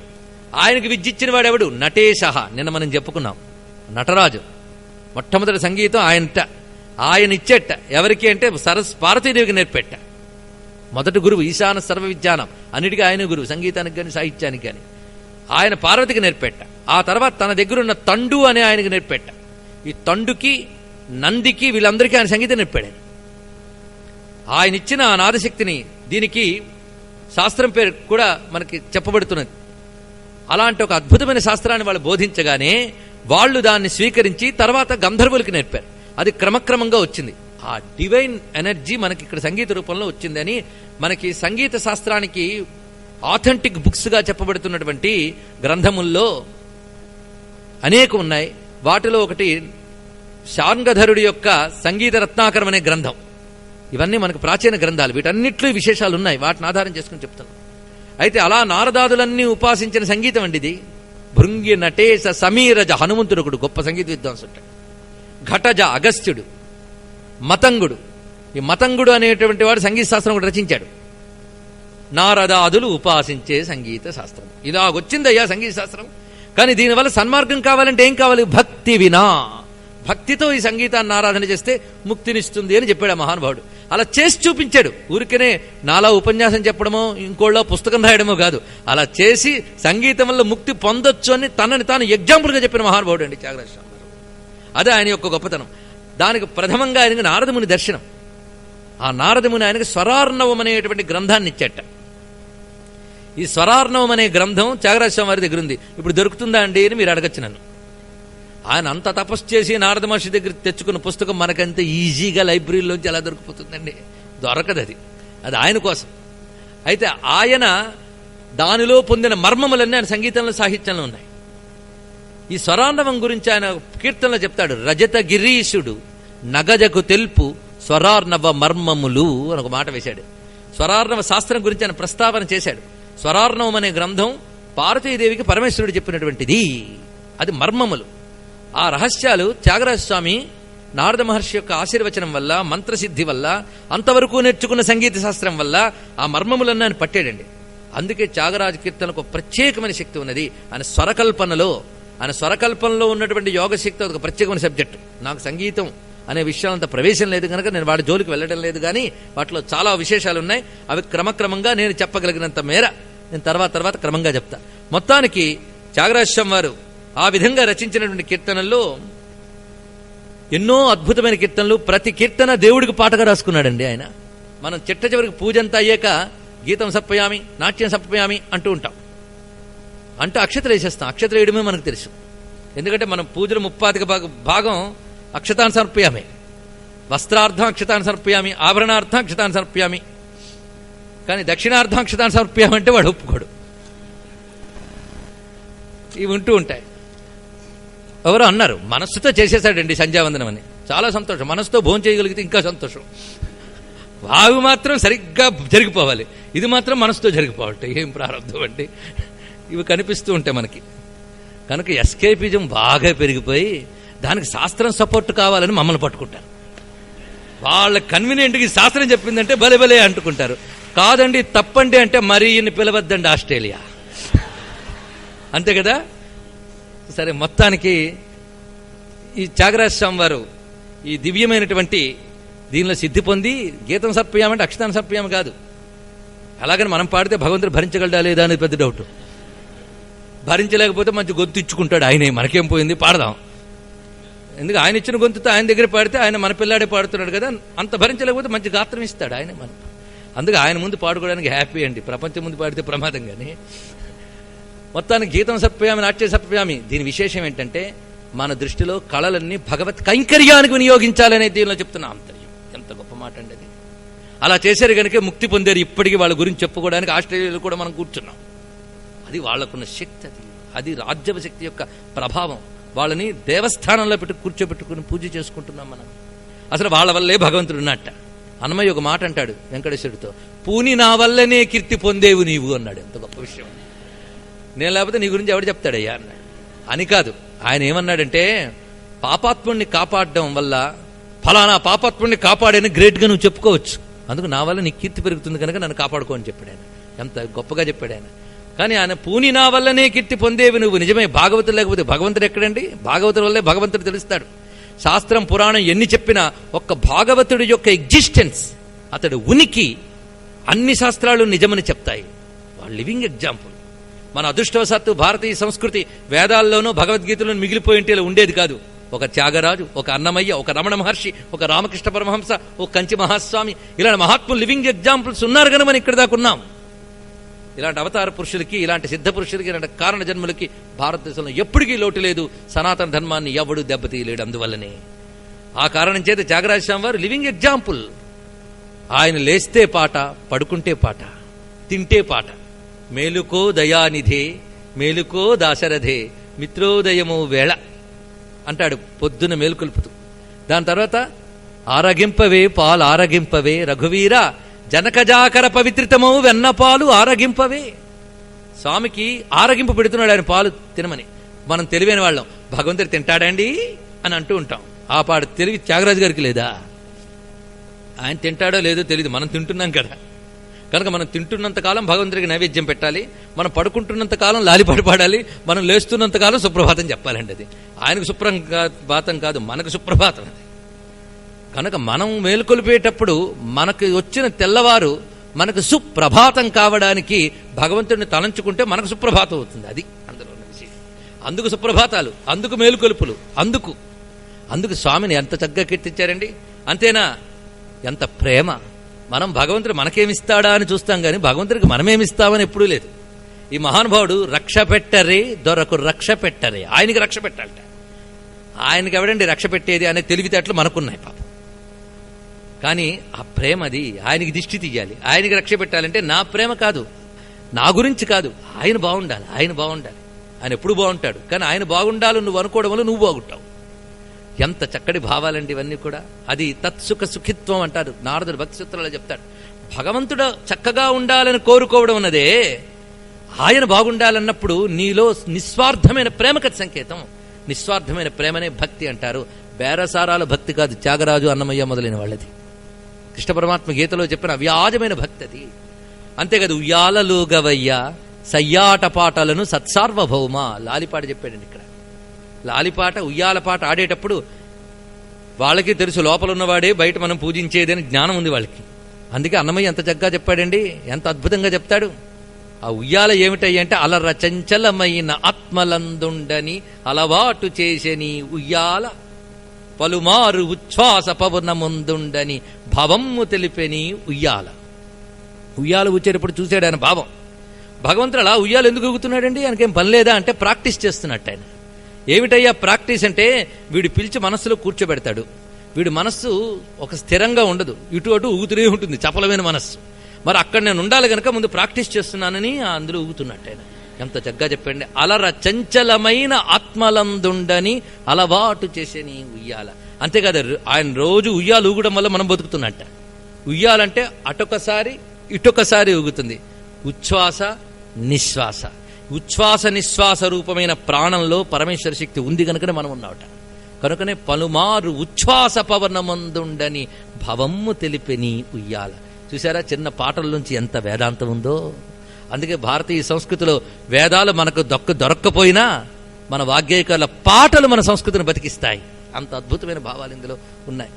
ఇలాగైనా త్యాగరాజ స్వామి వారు రచించినటువంటి ఈ సంప్రదాయ కీర్తనలు, పూజా కీర్తనలు, ఉత్సవ కీర్తనలు చాలా ఉన్నాయి. ఇప్పుడు 1,26,000 మంత్రాల జపానికి నారదుడు సాక్షాత్కరించాడు. ఈయన 96,000 రామమంత్రం చేసేటండి. ఇది ఎలా సాధ్యం అని మీరు అడగచ్చు. సాధ్యమే. మనం మంత్రజపం ఎప్పుడు సిద్ధిస్తుందో తెలుసా? నిద్రలో నిన్ను లేపినా ఆ మంత్రంతో నువ్వు లేవగలిగినప్పుడు ఆ మంత్రం సిద్ధించిందని అర్థం. తన్మయమైపోవాలి మంత్రం, ఊపిరిలో కలిసిపోవాలి మంత్రం, ఉచ్ఛ్వాస నిశ్వాసాల్లో కలిసిపోవాలి మంత్రం. అలా నిరంతరం అయితేనే ఈ 96 కోట్ల మంత్ర జపం పూర్తి చేయగలిగాడు మహానుభావుడు. రామతారక మంత్ర జపం దానితో ఆయనకి సాక్షాత్కరించేట రామచంద్రమూర్తి. ఎలా నీ దయరాదు అని ఒక పాట ఎప్పుడో సగం రాసి పెట్టుకున్నాడు ఆయన. రామ దర్శనం ఇప్పుడు జరిగింది. బాల కనకమయ చేల సుజన పరిపాల శ్రీరమాలోల విద్రుత సరజాల శుభద కరుణాల వాల ఘనలీల నవ్య మన మాలికాభరణ ఎలా నీ దయరాదు పరాకు చేయ సమయము కాదు అని ఆయన తన్మయంగా ఆ కీర్తన రచించాడు రామదర్శనంతో అని చెప్తున్నారు. అలాగా రామమంత్ర సిద్ధి పొందినటువంటి వాడికి రామమంత్రం తారక మంత్రం మోక్షాన్ని ఇస్తుంది. అన్నిటికంటే గొప్పది అది. ఒక్కడు గుర్తుపెట్టుకోవాలంటే త్యాగరాజు అన్నమయ్య మొదలైన వాళ్ళ దగ్గర భోగం కోసం వాళ్ళు ఎప్పుడు తపన పడలేదు. ఇది గుర్తుపెట్టుకోండి. ఆయన మ్యూజిక్, టాలెంట్, భక్తి ఒకవైపు పెట్టండి, లైఫ్ స్టైల్ ఒకసారి చూడండి. ఒకసారి ఆయనకున్న సంగీతం అంతా ఇంత కాదు. ఇప్పుడు ఆయన కీర్తనలు పాడుతూ కోట్లు సంపాదించుకుంటున్న వాళ్ళ గురించి మీకు తెలుసు. కానీ ఆయన 1 కోటి కూడా సంపాదించలేదు. అంటే ఆ రోజుల్లో అంత ఆదరణ లేదండి అని మీరు అనుకోవచ్చు. ఆ రోజుల్లోనే త్యాగరాజ స్వామి వారిని మహారాజులు పిలిపించుకునేవారు తెలుసా, పాడాలి ఆయన రావాలి అని. ఎందుకంటే త్యాగరాజు కీర్తనలు దాచిపెట్టుకోలే, కేవలం తలుపులు వేసుకుని రాముడి పట్టం దగ్గరే పాడతాను అనలేదు ఆయన. త్యాగరాజు చేసింది ఏమిటి, ఆ రోజు గురుకుల వ్యవస్థ నుండే తెలుసా మీకు. ఆ ఊహ అసలు పాశ్చాత్య దేశాలకు తెలియదండి. ఇప్పుడు మనకే తెలియదు. గురువు ఒక విద్య నేర్పేటప్పుడు శిష్యుణ్ణి ఆ విద్యలో పరిపూర్ణుడిగా చెయ్యాలని ఒకటే తపన వాడికి. అందుకో శిష్యుడిని తన దగ్గర పెట్టుకుని అన్నం పెడితే పెట్టేవాళ్ళు. అంతేగాని శిష్యుడు ఏదో ఇచ్చి నాకు అన్నం పెట్టాను అనేవాడు కాదు. వాళ్ళు నేర్పేవాళ్ళు. చిట్ట చివరికి వెళ్ళేటప్పుడు శిష్యుడు తనకు తోచింది చెయ్యగలిగింది గురుదక్షిణగా చేసేవాళ్ళు. కానీ గురువు ఆశించేవాడు కాదు, శిష్యుడు చేయాల్సింది. ఎప్పుడైనా ధర్మం గుర్తుపెట్టుకోండి, ఆశించేది ఆచరించేది అని 2 రకాలుగా ఉంటాయి. ఇప్పుడు అందరికీ ధర్మాలు తెలుసు. ధర్మాలు పూర్వం కంటే ఇప్పుడు ఎక్కువ తెలుసు. ఎందుకంటే ప్రెస్ పెరిగింది, పుస్తకాలు పెరిగాయి, అందరికీ తెలుసు ధర్మాల గురించి. అయితే చిత్రం ఏంటంటే అవతలివాడు ఏం ధర్మం చేయాలో చెప్పడం అందరికీ తెలుసు. ఆశించే ధర్మాలే తప్ప ఆచరించే ధర్మాల్లో. కానీ గురువు గారు ఎలా ఉండాలో శిష్యుడు చెప్తాడు, శిష్యుడు ఎలా ఉండాలో గురువు చెప్తాడు. కానీ ఎవరు ఎలా ఉండాలో వాళ్ళు అలా ఉండట్లేదు. అది వచ్చింది బాధ. కొడుకు అంత గొప్పగా ఉండాలో తండ్రి చెప్తాడు, తల్లిదండ్రులు ఎలా ఉండాలో కొడుకు చెప్తాడు. కానీ ఎవరుగా ఉండట్లేదు. అది వచ్చింది చిత్రం. అంటే నేను చెప్పదలుచుకున్నది ఏంటంటే, త్యాగరాజు కాలానికి మన గురుకుల వ్యవస్థ ఎలా ఉండేది. త్యాగరాజు దగ్గర బోల్డంతమంది శిష్యులు ఉండేవారు. వాళ్ళందరికీ ఆయన అన్నం పెట్టేవాడు. అన్నం పెట్టాలంటే సంపాదించాలి కదండి. ఏం ఆస్తులున్నా పాస్తులున్న విద్య తప్ప. పోనీ ఆ విద్యకు కూడా సంపాదన వచ్చే అవకాశం ఉంది. రాజులు పిలిచారు ఆయన్ని, వెళ్ళలే. మరి ఎలా నేర్పుతావు? ఏం తిండి పెడతావు వాళ్ళకి? అందుకే పూర్వం రోజుల్లో విద్యలు నేర్పుకునే వాళ్ళకి, వేదము మొదలైనవి నేర్పుకునే వాళ్ళకి అగ్రహారాలు ఎందుకు ఇచ్చేవారంటే తిరిగి కూర్చుని తయారుగా త్రాంచడానికి కాదు. వాళ్ళు ధనాన్ని ఆశించకుండా చాలా మంది విద్యావంతులకి పాఠాలు నేర్పుతూ, చదువులు నేర్పుతూ, వేదాలు విద్యలు కాపాడుతున్నారు కనుక వాళ్ళు సంపాదించుకోవడానికి బయటకు వెళ్ళి సమయాన్ని వృధా చేయకుండా విద్య నేర్పుతున్నారు కనుక విద్యను బ్రతికించడానికి కోసం ఆ రోజుల్లో సంపద ఉన్నటువంటి వాళ్ళు, రాజులు, వాళ్ళకి ధనాన్ని ఇచ్చి వాళ్ళ తిండికి, విద్యార్థుల తిండికి, విద్య నేర్పే వాళ్ళ తిండికి ఎటువంటి ప్రాబ్లం లేకుండా చేసేవాళ్ళు. అంతేగాని డబ్బు కోసం విద్య నేర్చుకోవడం లేదు, డబ్బు కోసం విద్య చెప్పడం లేదు. అందుకే భారతదేశంలో విద్యలు అంత బతుకున్నాయి. ఇప్పుడు ప్రతి విద్య కొద్ది రోజులకి చావడానికి కారణం ఏంటంటే ప్రతి విద్యకి సంపాదన మాత్రమే ప్రయోజనం. కానీ విద్యని సంపూర్ణంగా తెలుసుకోవాలి, విద్య యొక్క పెర్ఫెక్షన్ తెలుసుకోవాలని తాపత్రయం ఇప్పుడు లేదు, ఆ రోజుల్లో ఉండేది. అందుకే త్యాగరాజ స్వామి గురుకుల వ్యవస్థ చేస్తూ సంపద వచ్చిన పుచ్చుకోలేదు ఆయన. ఒకసారి శరభోజ మహారాజు ఆయన ఇంటికి పంపించట సంపదని. నువ్వు రా, నీ దగ్గరికి ధనం పంపిస్తున్నా, నువ్వు వచ్చి వినిపించని. ఆయన పంపించాడు, ధనాన్ని తిప్పి పంపించాడు. నేను ఎవరి దగ్గరికి వెళ్ళి వినిపించను అన్నాడు ఆయన. అప్పుడు అన్నగారు బాధపడ్డారట. అన్నగారేం దుర్మార్గుడేం కాదు, లౌకికుడు. ఇప్పుడు మనలాంటి వాడే ఆయన, లౌకికుడు అంతే, దుర్మార్గుడేం కాదు. చక్కగా నీకెవడు రాముడి కీర్తన పాడొద్దన్నారు, పాడు, అది రాజుకులువులో పాడన్నాడు. అన్నా, నిధి చాలా సుఖమా, రాముని సన్నిధి చేయవ సుఖమా, నిజముగా పల్కు మనస. ఇది మనకు తెలుస్తుందా అండి? ఇవాళ జపం చేస్తే రేపు ఫలితం ఇవ్వలేదని దేవుణ్ణి తిట్టే జాతులు మనం. మనకేం తెలుస్తుంది వీటి యొక్క గొప్పతనం? నిధి చాల సుఖమ, రాముని సన్నిధి చేయవ సుఖమ, దధి నవనీత క్షీరములు రుచో, దాశరథి ధ్యాన భజన సుధారసము రుచో, నిజముగ పల్కు మనస. ఏది రుచి, ఏది గొప్పది? ఆ రుచి ఎవడికి తెలుస్తుంది? రాముడి నామం ఎంత రుచి ఎవడికి తెలుస్తుందండి? భజన జరుగుతుంటే చాలా మంది వెళ్ళారు, ప్రసాదం మీద కొందరు వీటి కోసం. శ్రీరామని నామమేమి రుచిరా అని భజన. వాడు తాళాలు విరిగిపోయేటట్టు, మధ్యలో బద్దలయ్యేటట్టు దబా దబా కొట్టి శ్రీరామని నామమేమి రుచిరా అని. ఒక్కడికి రుచి మాత్రం తెలియలేదు. రాసిన రామదాసుకి తెలిసిన రుచి పాడిన ఈ దాసులు ఎవరికి తెలియలేదు. ఎందుకు తెలియలేదు? రుచి తెలియాలంటే ఏముండాలో అన్నమయ్య చెప్తాడండి. రుచి తెలియాలంటే ఏముండాలండి? నాలుగు బాగుండాలి, అవునా కదా? నాలుగుకి జబ్బు ఉంటే రుచి తెలియదుట. జబ్బు పడ్డ నాలుగుకి మంచి పాయసం ఇస్తే చేదుగా ఉంది అంటాడు. చేదు పాయసంలో లేదు నాని, నాలుగులో ఉంది. ఆయన అంటాడండి అన్నమయ్య, తెగులు పడినవాడు. తెగులు అంటే తెలుసా? రోగం అంటే సంస్కృతం, తెగులు అంటే తెలుగు. తెగులు అంటే తెలుగు కాదు, తెలుగు భాషలో రోగానికి తెగులు అంటారు. అదే తెగులు పడినవాడు తినబోయి మధురము చవిగాక పులుసుల చవిగోరినట్లు. తెగులు పడినవాడు తినబోయి మధురము చవిగాక పులుసుల చవిగోరినట్లు, భవరోగముల పడి పరమామృతము నోర చవిగాక భవములు చవులాయనయ్య. అజ్ఞానమనే రోగంలో పడిపోయిన మా మనస్సు అనే నాలికకి నీ మీద రుచి కలగడం లేదయ్యా అన్నాడు. ఇక్కడ రుచి పుట్టాలండి. అందుకు రుచి పుట్టాలంటే ముందు నాలుక మందేయాలి. మందేమిటి? భగవన్నామమే. భగవన్నామం రుచి తెలియాలంటే ముందు భగవన్నామం అంటూ అంటూ అంటూ ఉంటే పాపం పోయి మనస్సు శుద్ధమై అప్పుడు రుచిగా అంటాం. అది ఇక్కడ. అందుకే రుచి తెలియాలి. దధి నవనీత క్షీరములు రుచో, దాశరథి ధ్యాన భజన సుధారసము రుచో, నిజముగ పల్కు మనసా అన్నాడండి. అలాంటి విశేషాలు దీన్ని బట్టి మనకు తెలుస్తుందంటే simple living and high thinking ఇది గొప్పది. ఇంకోటి, లోకం ఏమనుకుంటుందా, వాడు అవమానించాడు వాళ్ళ ముందు తగ్గిపోయానని. లోకం ఎవ్వడి గురించి ఏమనుకోదు, మీరు పొరపాటు పడతారు. అందరూ నా గురించి అనుకుంటున్నారు, నన్నే మెచ్చుకుంటున్నారు, నన్నే తిట్టుకుంటున్నారు. నువ్వు ఉన్నంతకాలం అంతే, నువ్వు పక్కకెళ్తే అవ్వడేమనుకోడు. ఇవాళ ఇక్కడ పొగిడినవాడు నువ్వు పక్కకెళ్తే ఏమంటాడో కూడా నీకు తెలియదు. కనుక లోకం గురించి కాదు, లోకేశ్వరుడు గురించి చూడండి. అన్నమయ్య మాట అంటాడు, త్రికరణ శుద్ధిగా చేసిన పనులను దేవుడు మెచ్చును, లోకము మెచ్చును. ముందు దేవుడు, తర్వాత లోకం. నువ్వు లోకేశ్వరుడు కోసం తపన పడితే లోకం నీ వెంటబడుతుంది. నువ్వు లోకం కోసం తపన పడితే లోకము నీ వెంటబడదు, లోకేశ్వరుడు అంతకంటే పట్టు. గుర్తుపెట్టుకోండి, తెలివైన వాడే పని చేస్తాడు. అందుకే త్యాగరాజస్వామి ఇలా ఉంటూ ఉంటే అన్నగారు విసిగిపోయి ఇంటిని వేరు చేశారు. సంపద అక్కర్లేదు, రామ పంచాయతనం చాలన్నాడు మహానుభావుడు. ఎంత ఆలోచన అయినా మనకు తెలుస్తుందండి. సింపుల్ లివింగ్, హై థింకింగ్, అది ఇక్కడ చెప్తున్నాడు. త్యాగరాజు జీవితంలో చూసి తెలుసుకోవాల్సిన గొప్ప విషయం ఉంది. ఎందరో ఎన్నో సంపాదించారు, సంపాదించిన వాళ్ళ గురించి చెప్పుకుంటున్నామా? త్యాగరాజు గురించి మాత్రమే చెప్పుకుంటున్నాం. Simple living and high thinking. ఆ మహానుభావుడు ఏం చెప్పాడు?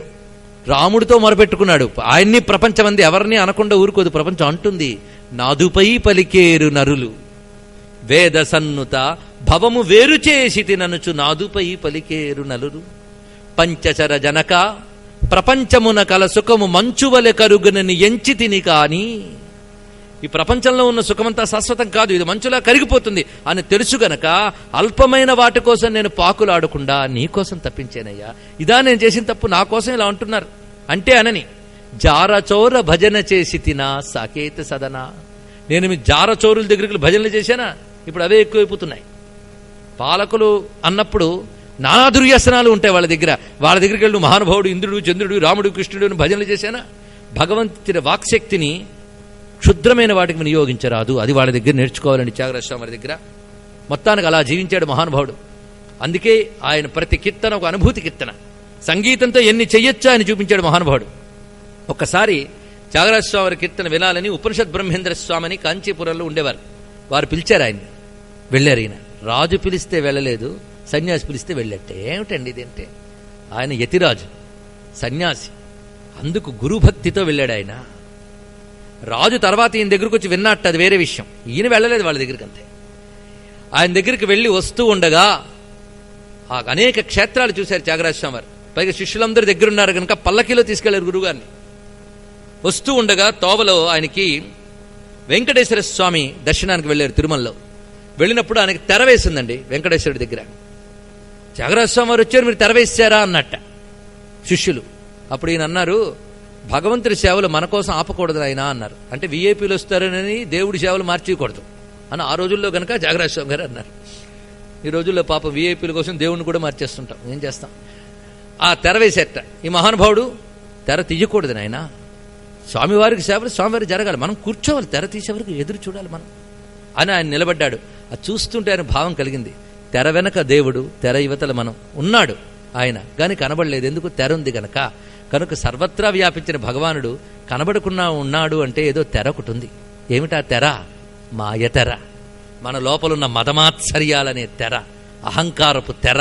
ఈ తెరలో స్వామి నువ్వు కనబడట్లేదు, ఈ తెరను నువ్వు తొలగించవయ్యా, కనబడవయ్యా అనే భావన కలిగి తెర తీయగరాదా, నాలోని తెర తీయగరాదా.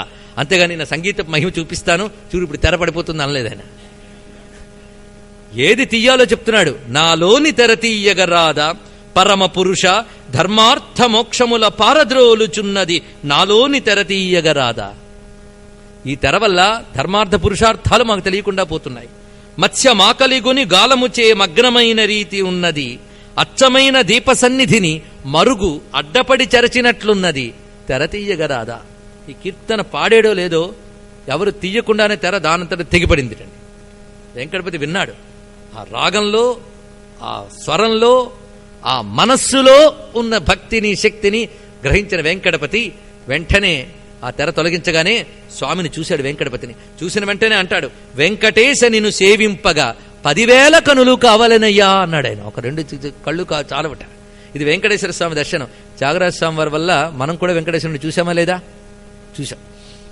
ఇలా చెప్పి త్యాగరాజ స్వామి వారు వస్తూ ఉండగా తోవలో ఒక చోట, ఆ రోజుల్లో ప్రయాణం అంటే ఎలా అండి, అనేక చోట్లు దాటి రావాలి. మధ్యలో గ్రామంలో ఆ నిత్య నైమిత్తికాలు చేసుకోవడానికి ఒక శ్రోత్రి గృహంలో దిగి దేవతార్చన మొదలైన పూర్తి చేసుకుని ఆయన తిరిగి బయలుదేరి వస్తూ ఉంటే త్యాగరాజస్వామి వారి మీద ఎంతో భక్తి కలిగిన గృహస్థు ఏం చేశాడంటే, త్యాగరాజు నిరాడంబరమైన జీవితం గడుపుతున్నారు గనక ఆయన రామకైంకర్యానికని ధనం ఇవ్వబోయేట.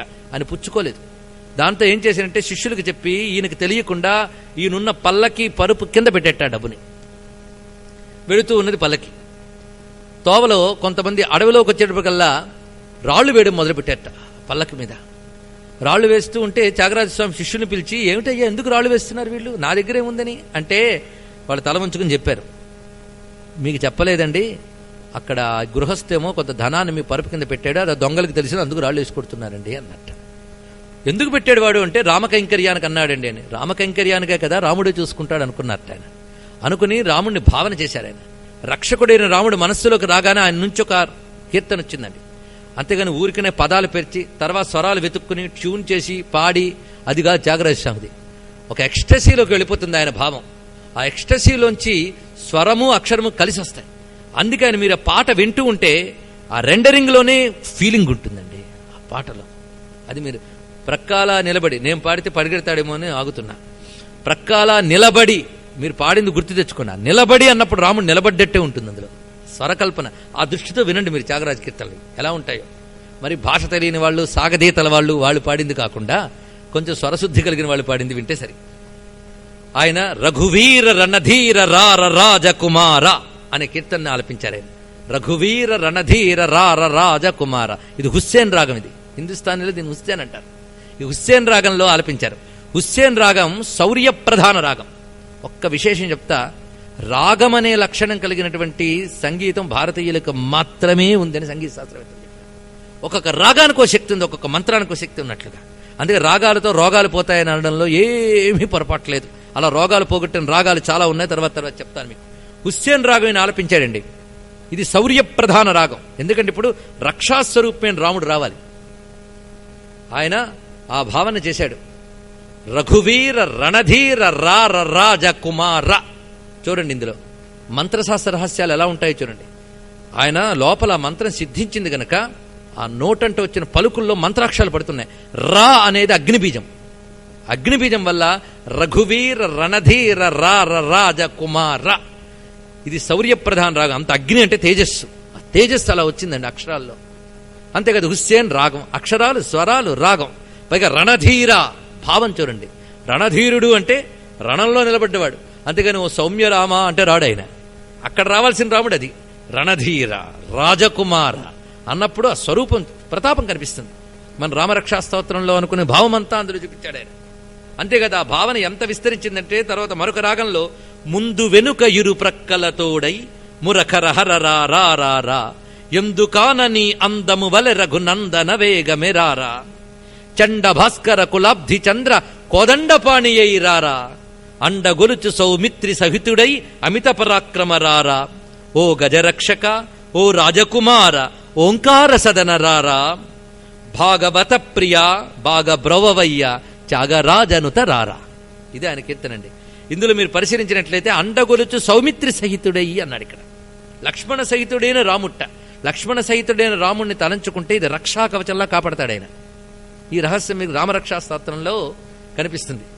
సన్నద్ధ కవచి ఖడ్గి చాప బాణధరౌ యువ అని రామపాతు సలక్ష్మణ. లక్ష్మణుడితో ఉన్న రాముడు నన్ను రక్షించుగాక. ఆత్త సజ్జధనుషా విచిస్పృశా వక్షయాసుగ నిషంగ సంగీనౌ రక్షణాయ మమ రామలక్ష్మణౌ అగ్రతపథి సదైవ గచ్చతాం. నా ముందు ఎప్పుడూ కూడా ఆ విధమైన రామచంద్రమూర్తి లక్ష్మణ సహితుడే, ముందు వెనక ఇరుప్రక్కల. దీన్ని అగ్రత పృష్ఠతశ్చైవ పార్శ్వతశ్చ మహాబలౌ ఆకర్ణపున్న ధన్వానౌ రక్షేతాం రామలక్ష్మణవు అన్నారు. దాన్ని అంత చక్కగా ముందు వెనుక ఇరుప్రక్కలతోడై. ఈ కీర్తన్ని భక్తిగా వింటే మీ ముందు వెనక రెండు పక్కల రామలక్ష్మణులు ఉంటారు. ఈ భావన చేస్తే ప్రొటెక్షన్ అండి. ఈయన కీర్తన పాడుతున్నాడు, పల్లకి కదురుతోంది, రాళ్లు మరి పళ్ళే. ఇలాగ ప్రయాణం సాగింది. తెల్లవారింది, కావేరీ నదీ తీరానికి చేరింది పల్లకి. త్యాగరాజస్వామి వారు పల్లకి ఆపించి ఆ నదీ తీరంలో సంధ్యాది కృత్యములు పూర్తి చేసుకున్న వెంటనే దొంగలు పరిగెత్తుకుంటూ వచ్చి త్యాగరాజస్వామి పాదాల మీద పడి క్షమించమని వేడుకున్నారట. క్షమించని వెళ్ళిపోండి అయినా అన్నారు. మేము వెళ్ళాం, రాత్రి జరిగిన సంఘటన చెప్తాం. మేము రాళ్లు వేస్తూ ఉంటే మీ పల్లకీలోంచి పాట వినిపించింది. అప్పుడు క్రమంగా మా కళ్ళ ముందు ఇద్దరు రాజకుమారులు కనబడ్డారయ్యా అంటున్నాడు. వాళ్ళిద్దరిని చూస్తుంటే వాళ్ళ మీద, మా మీద బాణాలు వేయలేదు, మమ్మల్ని కొట్టలేదు, కానీ వాళ్ళని చూస్తుంటే మాకే రాళ్లు వేసి బుద్ధిపోయింది. వాళ్ళని చూస్తూ అలా నీ వెనకాల వచ్చాం, నీ పాట ఆగింది, వాళ్ళు అంతర్ధానం అయిపోయారు. అందుకు అది చెప్పడానికి వచ్చామంటే ఈయనకి విలవిల్లాడిపోయాడండి. పాడింది నేను, కనిపించింది మీకా అన్నట్టు త్యాగరాజస్వామి వారు. మీకు దర్శనం ఇచ్చాడా అని చెప్పి సరే వెళ్ళండి అన్నట్ట. కాదు, మరొక్కసారి పాడితే వాళ్ళు కనిపిస్తే వాళ్ళు చూసి వెళ్ళిపోతామయ్యా, అలా చూడాలనుంది వాళ్ళని అన్నట్టు. త్యాగరాజు దుఃఖితుడై రాముణ్ణి తలంచుకుని అక్కడి నుంచి నిష్క్రమించాడు. దీన్ని బట్టి సంగీతం ద్వారా భగవంతుని ఎలా పిలవచ్చో ఆయన భక్తిని మనం ఈ కీర్తనల ద్వారా గ్రహించవచ్చు. ఇలా మనం చూస్తుంటే ఈ సంగీతం ద్వారా మరొక విశేషం ఉన్నది. ఆయన క్రమంగా ఇప్పటికీ నేను ఆ క్షేత్రాన్ని చూడడం జరిగిందండి. సరిగ్గా చిత్తూరుకు దగ్గరలో ఉన్నటువంటి క్షేత్రం అది. అదొక పెద్ద శివాలయం. త్యాగరాజస్వామి వారు పక్క నుంచి వస్తున్నారు శిష్యులతో సహా. ఆ సమయంలో అక్కడ ఒక స్త్రీ ఏడుస్తుంది. ఆమె భర్త మరణించాడు, అక్కడ శవాన్ని పెట్టుకుని ఏడుస్తుంది. ఏం జరిగిందంటే రాత్రిపూట ఆ దంపతులు పిల్లలతో సహా వచ్చారట అక్కడికి. తలదాచుకోవడానికి ఎక్కడ చోటు దొరక్క ఆ గుడి తలుపులు కొట్టారు. ఎవరైనా తలుపు తీయండి, నేను ఎవరు తీయలేదు. అప్పుడు ఆ భర్త ఏం చేశాడంటే, నేను గోడ దూకి లోపలికి వెళ్తాను, వాళ్ళని పిలుచుకొచ్చి తలుపు తీయిస్తాను అన్నట్ట అని దూకాడు. దూగ్గానే అక్కడ ఒక నుయ్యి ఉంది, దానిలో పడి చచ్చిపోయాడు. వెంటనే అందరూ గోల పెట్టి ఆ శవాన్ని బయటకు తీశారు. ఈవిడ ఏడుస్తుంది. సరిగ్గా త్యాగరాజస్వామి అటు నుంచి వచ్చారు. ఆయన వర్చస్సు, ఆయన పవిత్రత చూడగానే దుఃఖంలో ఉన్న వాళ్ళకి ఏమనిపిస్తుంది, బాబు బతికించవా బతికించవా అన్నదిట. ఆయన చిన్నగా అక్కడ శివాలయంలోకి వెళ్ళి కూర్చుని ధ్యానంలోకి వెళ్ళారు. ఇప్పటికీ ఆయన అక్కడ కూర్చుని ధ్యానం చేసిన చోటు ఈ కీర్తన అక్కడ ఫలకం మీద రాసింది. ఇవన్నీ నిదర్శనాలు. అయితే ఇలా చేసాడంటే నేను మంత్రం చేస్తాను, ఆయన బతుకుతాడని కాదు. ఆయన మనస్సు వెంటనే రాముడిని తలుచుకుంది. ఇంతవరకు కనిపిస్తున్న దేహం ఇప్పుడు మరణించింది అన్నాం. ఏది పోవడం వల్ల మరణించింది? ప్రాణశక్తి. ఈ ప్రాణం ఇచ్చిన వాడెవడు? ఈశాన ప్రాణధ ప్రాణో జ్యేష్ఠ శ్రేష్ఠ ప్రజాపతి. ఆయనకైనా నాకైనా జీవానికి ఆధారం ఎవడు? ఈ నాసికకి వాసన చూసే శక్తి ఎవడిచ్చాడు? ఈ చెవికి చూసే శక్తి ఎవడిచ్చాడు?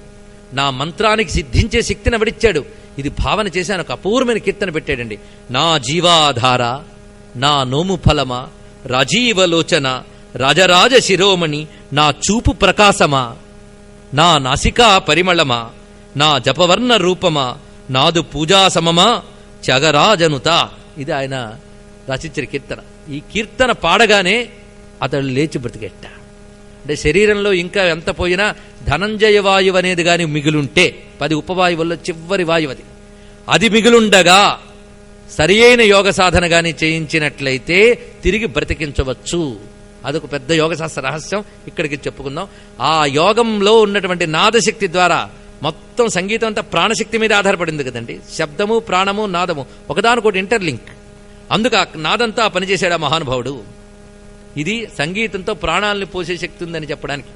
ఎందుకంటే మన వేదంలో ఏం చెప్తున్నారంటే, సృష్టిలో అన్నిటికంటే సారవంతమైన వస్తువేది అంటే మనుష్యుడికి సారము వాక్కు అన్నాడు. వాక్కు అంటే మనం ఆడే మాట essence of the human being అన్నాడు. ఇక్కడ మన మనస్సు, మన శరీరం, మన తపస్సు అన్నిటి యొక్క సారం వాక్కుట. వాక్కుల సారం రుక్కులు అన్నాడు. రుక్కుల సారం సామములు అన్నాడు. అంటే వేదమంత్రముల విశేషములు ఇవన్నీ. సామముల సారం ఉద్గీతము. ఉద్గీతం అంటే ఓంకారం. ఓంకార సారం నాదం. ఆ నాదాన్ని ఉపాసించడమే సంగీతం ద్వారా చేసే విషయం. అందుకు సంగీతానికి సంబంధించిన అనేక విషయములు ఉపనిషత్తుల్లో, వేదాల్లో చెప్పిన దాన్ని త్యాగరాజస్వామి వారు స్వీకరించారండి. అనేక రహస్యములు. ఎలాగో అంటే అసలు రాముడు అంటేనే సంగీత విద్వాంసుడైన. గాంధర్వేచ భువిశ్రేష్ఠ బభూవ భరతాగ్రజ అని వాల్మీకి చెప్తాడు. రాముడు నాదస్వరూపుడు.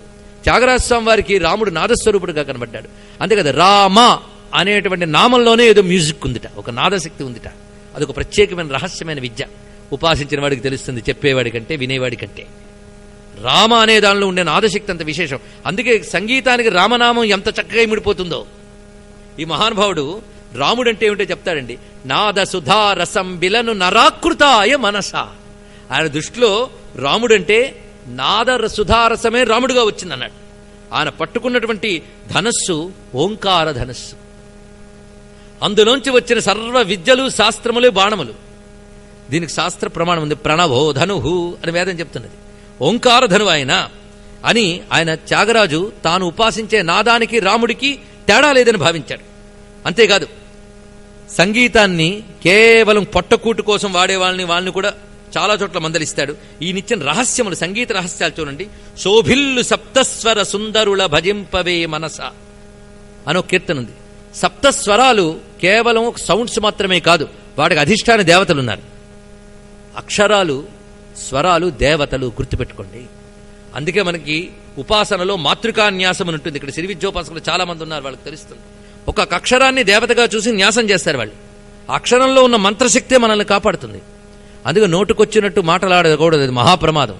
వాక్కుకు అగ్ని దేవత అన్నారు, సరిగ్గా వాడారే ఎనర్జీ అది. అందుకే మంత్రాలు, అక్షరాలు, వాక్కులు అంటే సామాన్యమా అండి? వాటితో ఎన్నెన్ని చేయొచ్చు, ప్రాణాలు పోయొచ్చు, ప్రాణాలు తీయొచ్చు. దానికి వాక్కుకున్న శక్తి అటువంటిది. అందుకే అక్షరాలు స్వరాలు దేవతలు. ఏ అక్షరానికి ఎవరు అధిదేవతో పేరుంది? మీరు లలితా సహస్రం చదువుతున్నారు, అమృతాది మహాశక్తి సంవృత డాకినీశ్వరి విశుద్ధ చక్రం ఉంటుంది.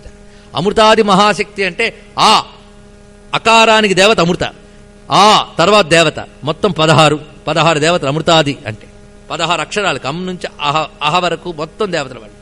అలాగే కకారం దేవతలు, వీళ్ళు ఒక్కొక్క అక్షరానికి ఒక్కొక్క అధిదేవతలు ఉన్నారు.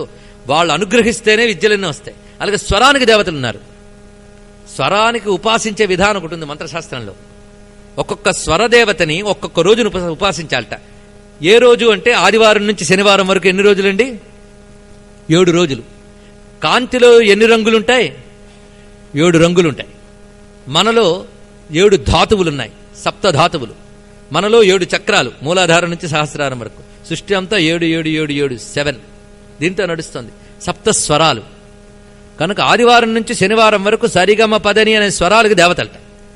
ఏ రోజున ఏ దేవతని ఎలా ఉపాసన చేయాలి, ఏవి నైవేద్యం పెట్టాలో శాస్త్రం ఉంది. అలాగ స్వరదేవతలను ఉపాసన చేస్తే ఆ దేవతలు అనుగ్రహిస్తారు. అప్పుడు వీళ్ళకి ఆ ఈశ్వరానుగ్రహం చేత, ఈ దేవతల అనుగ్రహం చేత ఆ స్వరాలు, రాగాలు, మంత్రాలు వాళ్ళ నుంచి పలుకుతాయి.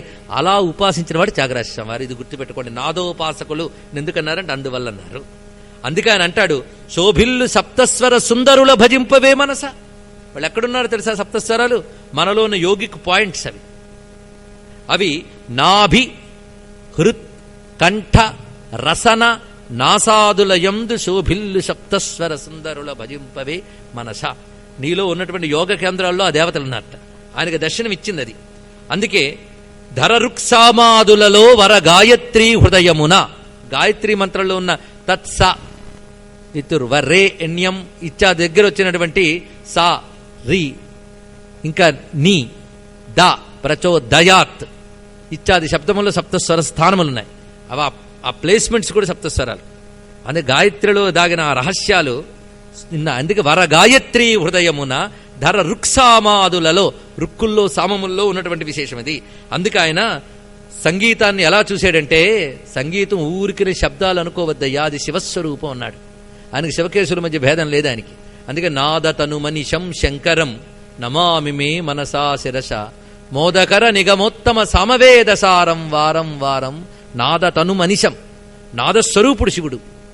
ఆయన 5 ముఖాల నుంచి స్వరములన్నీ ఉన్నాయి. ఎందుకంటే 7 స్వరాలకు కూడా మూలం పంచస్వరములు అంటారు. ఈ పంచస్వరముల నుంచే ఉత్పన్నమైందని. అందుకే పంచస్వరాలకు మూలంగా 5 విధములైన వదనాలతో ఉన్నట్ట. అందుకే సద్యోజాతాది పంచవక్త్రజ సరిగమ పదని వర సప్తస్వర విద్యాలోలం విదళిత కాలం విమల హృదయ త్యాగరాజపాలం. దీన్ని బట్టి మీరు త్యాగరాజ కీర్తనలంటే ఊరికినే పాడుకునే పాటలు కావు. నగుమోము కనలేని నాజాలి తెలిసి, ఇంతేకాదు త్యాగరాజ కీర్తనంటే. మీకు అర్థం కానంత గొప్పదుంది అనిపించేదిందా లేదా? సజ్జోజాత వామదేవ అఘోర తత్పురుష ఈశాన అని 5 ముఖాలు శివుడికి. ఈ 5 ముఖాల నుంచి సంగీత విద్య వచ్చిందిట. ఎలా ఉందో శాస్త్రం ఉంది, దాన్ని బట్టి చెప్పాడు. అంతేకాదు నీ లోపల నుంచి నాదం పలకడానికి ఏ శక్తి వల్ల నాదం పలుకుతుందో లోపల చెప్తాడు ఆయన.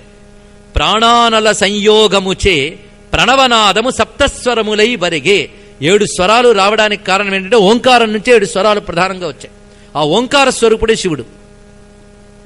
అందుకు ఓంకార స్వరూపుడైన శివుడి నుంచే సప్తస్వరములు వచ్చాయనే విషయాన్ని ఇక్కడ చెప్తున్నారు. అందుకే సంగీతానికి ఆది గురువు శివుడు అని చెప్పడంలో విశేషం అది. అయితే ప్రాణ అనల సంయోగముచే పాడుతున్నాం కానీ భావించాలండి ఇది. ప్రాణ అనల, ప్రాణ అంటే వాయువు, అనల అంటే అగ్ని. ఈ రెండిటి యొక్క కలయిక వల్ల లోపల నుంచి నాదం అనేది, సౌండ్ అనేది ఉత్పన్నమవుతుంది. ఆ ఉత్పన్నమైన సౌండ్ మొత్తం 7 నోట్స్ తీసుకుంటుంది, సప్తస్వరాలు తీసుకుంటుంది. అది ఇక్కడ వివరిస్తున్నారు ఆయన. దీనికి మూలం ఏంటో తెలుసా? యోగశాస్త్రంలో నకారం ప్రాణనామేనం దకారం అనలం విదుహు అని ఉన్నది. నా ద, నాదం అనే పేరు ఎందుకు వచ్చింది చూడండి. నా ద, నా అనేది వాయువుని తెలియజేస్తుంది, ద అనేది అగ్నిని తెలియజేస్తుంది. అందుకే నా ద అంటే ప్రాణ అగ్ని కలయికల వల్ల ఉత్పన్నమయ్యేది నాదము. ఇది త్యాగరాజ కీర్తనల వెనక ఉన్నటువంటి సంగీత రహస్యాలు. ఇలాగ తెలిసి భక్తితో ఎవరైతే పాడతారో వాళ్ళకి స్వర్గము అపవర్గము రెండు లభిస్తాయి. స్వరరాగ సుధారసయుత భక్తి స్వర్గాపవర్గమురా మనస. అది తెలియకుండా పాటలు పాడితే ఎలా ఉంటుందంటే, మధ్యల తాళగతులు తెలియకనే మర్దించుట సుఖమా అన్నాడు ఇక్కడ. మధ్యలకి తాళము లేకుండా ఊరికనే బాధ్యత అదేనా సుఖంగా ఉంటుందా? అందుకే ఈ స్వరము సంగీతము వీటి విషయాలు తెలియకుండా పాడితే ఏముంటుంది?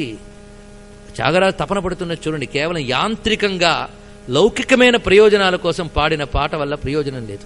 ఎందుకంటే మోక్షాన్నిచ్చే గొప్ప విద్యని మనం ఎంత క్షుద్రంగా వినియోగిస్తున్నాం, అదే ఆయన వేదన. ఎందుకంటే ఆయన అనుభవిస్తున్నాడు కనుక ఆ దివ్యానందాన్ని మనకు చెప్తున్నాడు ఆయన. శుద్ధ మనసు లేక పూజ చేయుట సూకర వృత్తిర మనసా.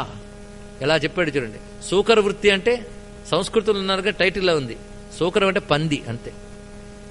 ఇంకా నేను ఎక్కువ చెప్పక్కర్లే. ఇంకో మాట చెప్తారు అక్కడ, మధ్యల తాళగతులు తెలియకనే మర్దించుట సుఖమా, కోలాహల సప్తస్వరముల గురితే మోక్షమురా, పరమానందమనే కమలముపై బకభేకములు చెలయేయి మనసా అన్నాడు. చూడండి గొప్ప మాట. సంగీతం ఎంతో ఉంది, పాడేవాళ్ళు చాలా మంది ఉన్నారు. దానిలో ఉన్నటువంటి భగవత్తత్వాన్ని తెలుసుకోలేకపోతే ఎంత అజ్ఞానం అంటే, పరమానందమనే కమలం, ఒక కమలం ఉందిట. ఆ కమలంలో మకరం ఉంది. ఎవరికి తెలుస్తుంది? అది తుమ్మెదికి తెలుస్తుంది. కానీ ఆ పక్కనే ఒక కొంగ ఒక కప్ప ఉన్నాయట.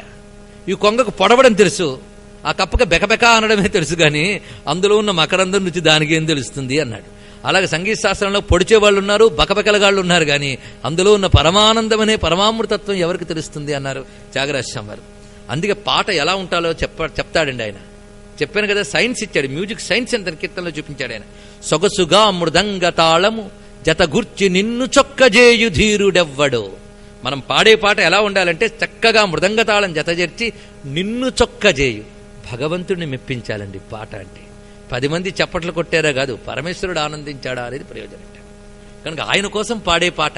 అందుకే ఇంకో చోట అంటారు త్యాగరాజ స్వామి వారి, రామా నీ మాటే మాట, రామా నీ పాటే పాట అన్నాడు. నీ పాటే పాట, మిగిలిన పాటలు అవుతాయా? కావాలి. అది ఆయనకు అర్పించిన మాటే మాట. అందుకే సొగసుగా మృదంగ తాళము జతగుర్చి నిన్ను చొక్కజేయు ధీరుడెవ్వడో. పైగా కీర్తనలో ఎలా ఉండాలో చెప్తున్నాడు. కీర్తన నిగమ శిరోర్థము కల్గిన నిజవాక్కులతో. రాసే కీర్తనలో వేదాంతముల అర్థం ఉండాలట. అంతేగాని ఊరికినే 10 మందిని చూసి 4 అక్షరాలు పెరిచితే పాట కాదు. నిగమ శిరోర్థము కల్గిన నిజవాక్కులతో. వేదాంతముల యందు వేదముల యందు చెప్పిన అర్థాలు ఉండాలి ఆ సాహిత్యంలో. అయితే అందులో ఇందులో విని ఒక దగ్గరికి తెచ్చి రాయమని కాదు, మళ్ళీ నిజవాక్కులతో అన్నాడు. నిజవాక్కులు అంటే హిపోక్రసీ లేకుండా నీదేనే ఎక్స్పీరియన్స్ లోంచి పలకాలి. మళ్ళీ నిజవాక్కులతో, స్వరశుద్ధముతో, యతి విశ్రమ సద్భక్తి. పాట పాడేటప్పుడు ఎక్కడ విరవాలి, ఎక్కడ ఆపాలి, ఇది జాగ్రత్తగా తెలియాలండి. ఇందాక ఒక చక్కగా చెప్పారని, నిన్ను నమ్మితిని నాచారమ్మ, నిన్ను నమ్మితినమ్మా నాంచారమ్మట. నిన్ను నమ్మితినమ్మా నాంచారమ్మ అని, నమ్మి తినమ్మా నాంచారమ్మ అన్నట్టయినా. నమ్మి తినమ్మా నా పాడగా పాడగా నమ్మి తినమ్మా నాంచారమ్మ, నమ్మి తినమ్మా నాంచారమ్మ అంటే వచ్చి తినేసింది ఆవిడ. ఏమంటే మరి పాడాను కదా తిందంటే మరి విరిచావు, మన లలితా సహస్రం చదివినట్టే. హరనేత్రాగ్ని సందగ్ధ కామ సంజీవ నౌషధి, ఇది మాట. మనం ఎలా చదువుతాం? తెలివైన వాళ్ళం కదా. హరనేత్రాగ్ని సందగ్ధ కామ సంజీవ నౌషధి అని చదువుతాం. దీనికంటే మానేయడం బెటర్. అమ్మవారిని తిట్టినట్టండి. దీని అర్థం తెలుసా మీకు? హరనేత్రాగ్ని సందగ్ధ కామ సంజీవనౌషధి అంటే శివుడి కంటి మంటల్లో కాలిపోయిన మన్మధుణ్ణి బ్రతికించిన తల్లి అని అర్థం. కానీ హరనేత్రాగ్ని సందగ్ధ అంటే శివుడి కంటి మంటల్లో కాలిపోయిన దానా అని అర్థం వస్తుంది. తెలుసా మీకు? Negative meaning. లలితా శాస్త్రం ఉపదేశం లేకుండా చేయొచ్చా అని పెద్ద అడుగుతారు. అప్పటికే 100 మార్లు చేస్తుంటారు, ఏదో నన్ను టెస్ట్ చేయడానికి. అది వాళ్ళకి కాదు, పెద్ద డౌట్లు ఉన్నట్టు. ప్రశ్న అడగాలంటే ఎన్ని సంస్కారాలు ఉండాలో తెలుసా అండి? సరే, మరో సందర్భంలో చూద్దాం అవి. సరే, మొత్తానికి హరనేత్రాగ్ని సందగ్ధ కామ సంజీవనౌషధి అంటే తిట్టినట్టండి. ఇంకోటి ఉంది, జన్మమృత్యు జరాతప్త జన విశ్రాంతిదాయిని. జన్మమృత్యు జరాతప్త జన విశ్రాంతిదాయిని. తప్తకు దీర్ఘం అవ్వకూడదు.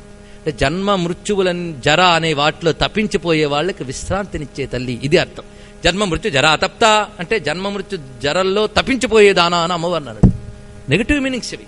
దుష్టదూర దురాచార శమనీ దోషవర్జిత. దుష్టదూర దురాచార శమనీ దోషవర్జిత. ఏమంటే ట్యూన్ అలవాటు అయిపోయింది మనం మొదటి నుంచి. ఎక్కడ విరవాలో తెలియాలి. కొన్ని నామాల్లో 3 పేర్లు ఉంటాయి కొన్ని వాక్యాల్లో. కొన్ని వాక్యాల్లో 7 పేర్లు ఉంటాయి, కొన్ని వాక్యాలు ఒకటే పేరు ఉంటుంది. కొంచెం భాష తెలిసిన వాళ్ళ దగ్గరికి వెళ్ళి నేర్చుకోండి. మాకంత టైం ఎందుకు ఎక్కడదండి అని. నువ్వు కరాటే కోసం టైం తీసుకుంటావు, యోగా కోసం టైం తీసుకుంటావు, దీనికి మాత్రం టైం అక్కర్లేదురా అంటే దీనికి టైం వెచ్చించక్కర్లేదు. ఇది టైం వెచ్చించాల్సినంత వాల్యుబుల్ థింగ్ కాదు అని భావం మనకుంది. ఇది మనకున్న శ్రద్ధ, మనకున్న భక్తి. అందుకే ఫలం కూడా అలాగే ఉంది. తేలిగ్గా వచ్చేయాలి మనకి, సింపుల్. చెయ్యమంటే చెయ్యం, విభూతి ఇచ్చిస్తే జరిగిపోవాలంతే. ఇది వచ్చింది బాధ మనకి. ఏం చేస్తాం? అంటున్నాను కాదు, శ్రద్ధగా చెయ్యాలని ఉద్దేశం. ఒకళ్ళు ఉంటే దిద్దుకోండి. అక్షరాలు అందుకే జాగ్రత్తగా ఎందుకంటే అక్షరంలో సౌండ్ వైబ్రేషన్లో శక్తి పుడుతుందన్నాం. అర్థం తెలియకపోయినా పర్వాలేదు కానీ తప్పు చదవకూడదు. ఉచ్చారణ దోషం వస్తే యంత్ర దోషం, దేవతా దోషం ఏర్పడుతుంది. మన వేల్లో ఒక వేలు లేకపోతే ఎంత అసహ్యం అండి. ఒక వేలు ఎక్కువైపోతే కష్టమే కదా. కనుక ఒక మాత్ర ఎక్కువైనా దేవత ఆకృతిలో తేడా వస్తుంది. నిన్ననే చెప్పాను, సౌండ్ వల్ల దేవత తయారవుతుంది. గుర్తుపెట్టుకోండి అందుకు జాగ్రత్తగా. అలాగా యతి విశ్రమ సద్భక్తి, ఎక్కడ ఆపాలో అక్కడ ఆపి పాడాలి. ముఖ్యంగా సంగీతం పాడేటప్పుడు చూస్తూ ఉంటాం, చాలా బాధ. తొడలు పగిలిపోతూ ఉంటాయి, అక్షరాలు విరిగిపోతూ ఉంటాయి, అవతల వాళ్ళ తల్లు ఊగిపోతూ ఉంటాయి, ప్రయోజనం మాత్రం శూన్యం. అందుకు ఆ భక్తి కృతిచే భజయించు యుక్తి శ్రీరామా సొగసుగా మృదంగతాళము జతజేర్చి. అంతే సాధన. నిద్దుర నిరాకరించి ముద్దుగా తంబూర పట్టి శుద్ధమైన మనసుతో సుస్వరముతో బద్దు తప్పక భజయించు భక్తపాలనమసేయు. నిద్దుర నిరాకరించి, ముందు నిద్రమొత్తు వదలాటండి. ఆ తెల్లవారుజామున లేచి సాధనం చేయడం భక్తి. ఇలా సంగీతం గురించి ఆయన చెప్పినవి ఎన్నో ఉన్నాయి. సామజ వరగమన ఇలాంటి కీర్తనల్లో అయినా వేద శిరో మాతృజ సప్తస్వర నాదాచల దీప స్వీకృత యాదవ కుల మురళీవాదన వినోద మోహనకర త్యాగరాజ వందనీయ. వేదముల్లో చెప్పబడ్డటువంటి ఉపనిషత్తుల పరమార్థమైనటువంటి ప్రణవనాద తత్వాన్ని సంగీతంలో దర్శించాలి. అలా దర్శించిన వాళ్ళు ముక్తి పొందుతారని చెప్పి చూపించిన త్యాగరాజస్వామి వారికి నమస్కారం చెప్పుకుని చిట్ట చివరికి ఆ మహానుభావుడు అందరూ చూస్తూ ఉంటే బ్రహ్మకపాలం, తన యొక్క కపాలం పగిలి ఆ బ్రహ్మరంధ్ర స్థానం నుంచి ప్రాణం వెళ్ళిపోయింది. అందరూ సాక్ష్యం దానికి. అలా వెళ్ళగలిగింది. ఆయనే చెప్తాడు, మూలాధారజ నాద మెరుగుటే ముదమగు మోక్షమురా. అసలు మోక్షమేంటి? మూలాధారంలో ఉత్పన్నమయ్యే నాదాన్ని తెలుసుకో. ఈ లోపల ఉన్న నాదానికి అనాహత నాదం అని పేరు, బయట ఉన్న నాదానికి ఆహత నాదం అని పేరు. బయట పలికే స్వరాలకు మూలమైన అసలు నాదం లోపలుంది. అది ఎంత మధురంగా ఉంటుందో యోగశాస్త్రంలో శంకరాచార్య వారు చెప్తారు. మన లోపల ఒక అద్భుతమైన నాదం ఉందిట. ఆ నాదాన్ని వినాలండి. ఆ నాదం మన వెన్నుదండంలోంచి సన్నగా ఉంటుందిట.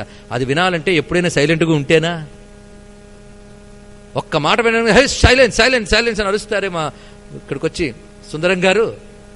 మరి అలాంటప్పుడు లోపల ప్రపంచంలో వ్యాపించినటువంటి ఆ స్వరం వినాలి అంటే అంత సైలెన్స్ ఉండాలండి. అదే అంతర్ముఖం. అది లోపలికి మీరు పంపించితే మన లోపల సామగాన ప్రియా ఉందండి. ఆ లోపల ఆ నాదం, మన ఊపిరే సామగానం. వాటికి మూలమైన నాదం తిరుగుతుందట. దాన్ని వినిపించాలి. అందుకే వేణువు, వీణ ఇవన్నీ యోగ విద్యలు. ఎప్పుడైనా వేణువుని చూశారా మీరు? వెదురుగొట్టం.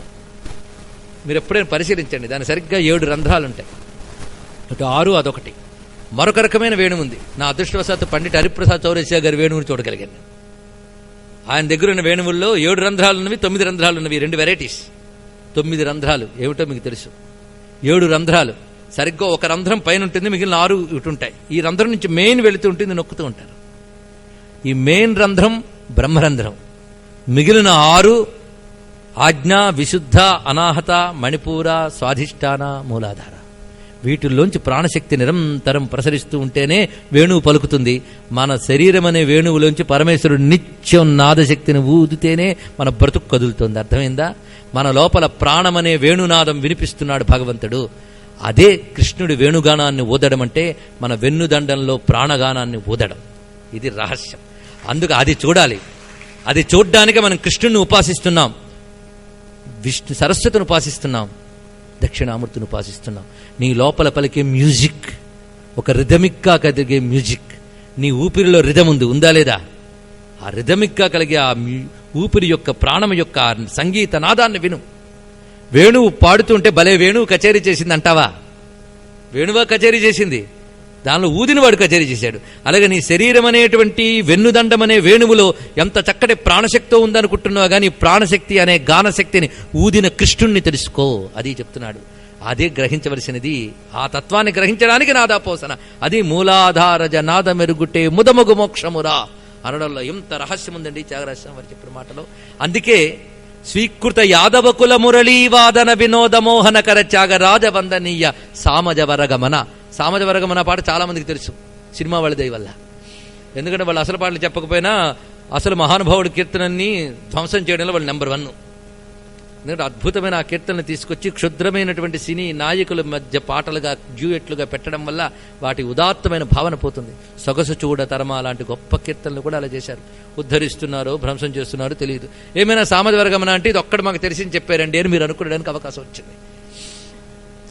ఇంతవరకు త్యాగరాజస్వామి గురించి చెప్పాను. చివరిగా ఇలా వెళ్తూ ఉంటే వాగ్గేయకారులో మరొక్క మహానుభావుడు గురించి అని చెప్పకపోతే ఒప్పుకుంటారా? శ్యామశాస్త్రి గారు. ఆయన అపూర్వమైనటువంటి సంగీతకారకుడు.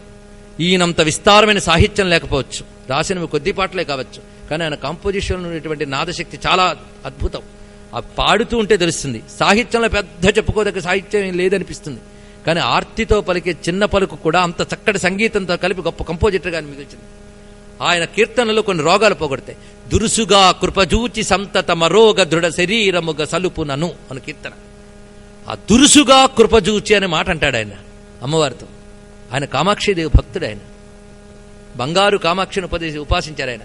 చిత్రం ఏంటంటే త్యాగరాజస్వామి, ముత్తుస్వామి దీక్షితులు, శ్యామశాస్త్రి గారు ముగ్గురు కాంటెంపరీస్, సమకాలికులు, ఒకే ప్రాంతానికి చెందినవారు, ఒకరికొరు పరిచయం ఉన్నవారు. ఏం మహాత్ములండి. అదే కాలం, ఆ టైంలో ముగ్గురు పుట్టడం అక్కడ గొప్ప విషయం. సంగీత ప్రపంచంలోనే గొప్ప విషయం. ముగ్గురు ఉపాసకులు. ఈ మహానుభావుడు శ్రీ విద్యోపాసకుడు. అమ్మవారిపై అద్భుతమైన రచనలు చేశాడు కామాక్షిదేవిపై. అందరు దురుసుగా కృపజూచి అంటాడు. అమ్మవారు దయలా చూపించాలంటే ఎప్పుడో నెమ్మదిగా లేటుగా కాదుట, మహావేగంగా చూపించమ్మా. దురుసుగా కృపజూచి సంతతము అరోగ దృఢ శరీరము గసలుపునను. రోగములు లేని దృఢ శరీరంగా మలచు అంటాడు ఆయన. ఆ కీర్తనలో స్వరాలు ఎలాంటివి ఉంటాయంటే మన రోగాలు పోగొట్టగలిగే శక్తి ఉంది. ఇలాంటి ఎన్నో కీర్తనలు రచించారు మహానుభావుడు. ఆయనకు నమస్కారం. ఆయన మోక్షాన్ని పొందాడు. ముత్తుస్వామి దీక్షితులు. ఈయన మంత్రమయమైన కీర్తనలు రచించారండి. ఈయన మహానుభావుడు. ఈయనకి గురువు గారు చిదంబరనాథ యోగి, శ్రీ విద్యా గురువు. సంగీతంలో మహాపండితుడు ఈయన. మద్రాసు దగ్గర మనలి ప్రాంతంలో కొంతకాలం ఉండేవారు వీళ్ళు. ఆ సమయంలో ఈ చిదంబరనాథ యోగి వీళ్ళ నాన్నగారికి కూడా గురువు వీరే. తండ్రికి కొడుక్కి కూడా శ్రీ విద్యా గురువు ఒకలే. ఆయన వచ్చాడు చిదంబరనాథ యోగి ఒకసారి ఇంటికి వచ్చి, ఈ పిల్లాన్ని నాతో పాటు కాశీకి తీసుకెళ్తాను, కొంతకాలం నేను కాశీకి వెళ్తున్నాను, తీసుకెళ్తాను అన్నట్ట. సరే గురువుగారు చెప్పారు కదా అని పిల్లాన్ని పంపించట. ఆయన కాశీలో ఈయనకి శ్రీ విద్యా మంత్రోపదేశం చేస్తే ఆ క్షేత్రంలో ఈయన చాలా కాలం సాధన చేశారు ముత్తుస్వామి దీక్షితుల వారు. ఒకసారి అన్నట్టు ఆయన, అమ్మ నాపై దయ చూపించిందా, శ్రీ విద్య నాకు పండిందా అని అడిగేటండి. ఆ మాట అమ్మనే అడుగు, రేపు పొద్దున స్నానానికి వెళ్ళినప్పుడు అడుగు అన్నట్టు. ఆయన తెల్లవారుజామున గంగలో స్నానం చేస్తూ అమ్మవారిని తలంచుకుని మునిగేట. మునగ్గానే చేతికి ఏదో తగిలింది. ఆయన తీసి చూస్తే అదొక వీణ, అద్భుతమైన వీణ. ఆ వీణ లౌకికమైన వీణ కాదు. దాని మీద నాగర లిపిలో, దేవనాగర లిపి అంటే ఇప్పుడు మీరు చూస్తే హిందీ స్క్రిప్ట్, ఆ దేవనాగర లిపిలో రామ అనే నామం రాయబడింది. అది ఒక దివ్య వీణ అనడానికి ఒకే ఉదాహరణ ఏంటంటే, మనం చూస్తున్న వీణలో చివరికి ఒక ముఖారం లాంటి ఆకారం ఉంటుంది, అది కిందికి ఉంటుంది. ఈ వీణకు మాత్రం పైకి లేచిందిట. యాళీ ముఖము అంటారు దాన్ని. అది పైకి లేచింది. ఈ వీణ అమ్మవారి ప్రసాదం. అది పట్టుకుని ఆయన ఒక్కసారి లేచారు. లేచేటప్పుడు గురువు గారు మెట్లు దిగి వస్తున్నట్ట స్నానఘట్టం దగ్గర. వస్తూ ఉంటే ఏ అమ్మ కృప చూపించిందా అన్నట్ట. వెంటనే ఆనంద బాష్పాలు రాలుతున్నాయి. గురుకృప దొరికింది ముందు, తర్వాత అమ్మ కృప. ఆ తర్వాత ఆయన ఒడ్డుకుండు, నేను స్నానం చేయాలి గంగలో అన్నట్ట అని గురువుగారు గంగలోకి దిగారు. దిగుతూనే చెయ్యి ఊపుతూ ఆయన గంగలోకి వెళ్ళిపోయారు. ముక్తి పొందిపోయారు గురువుగారు.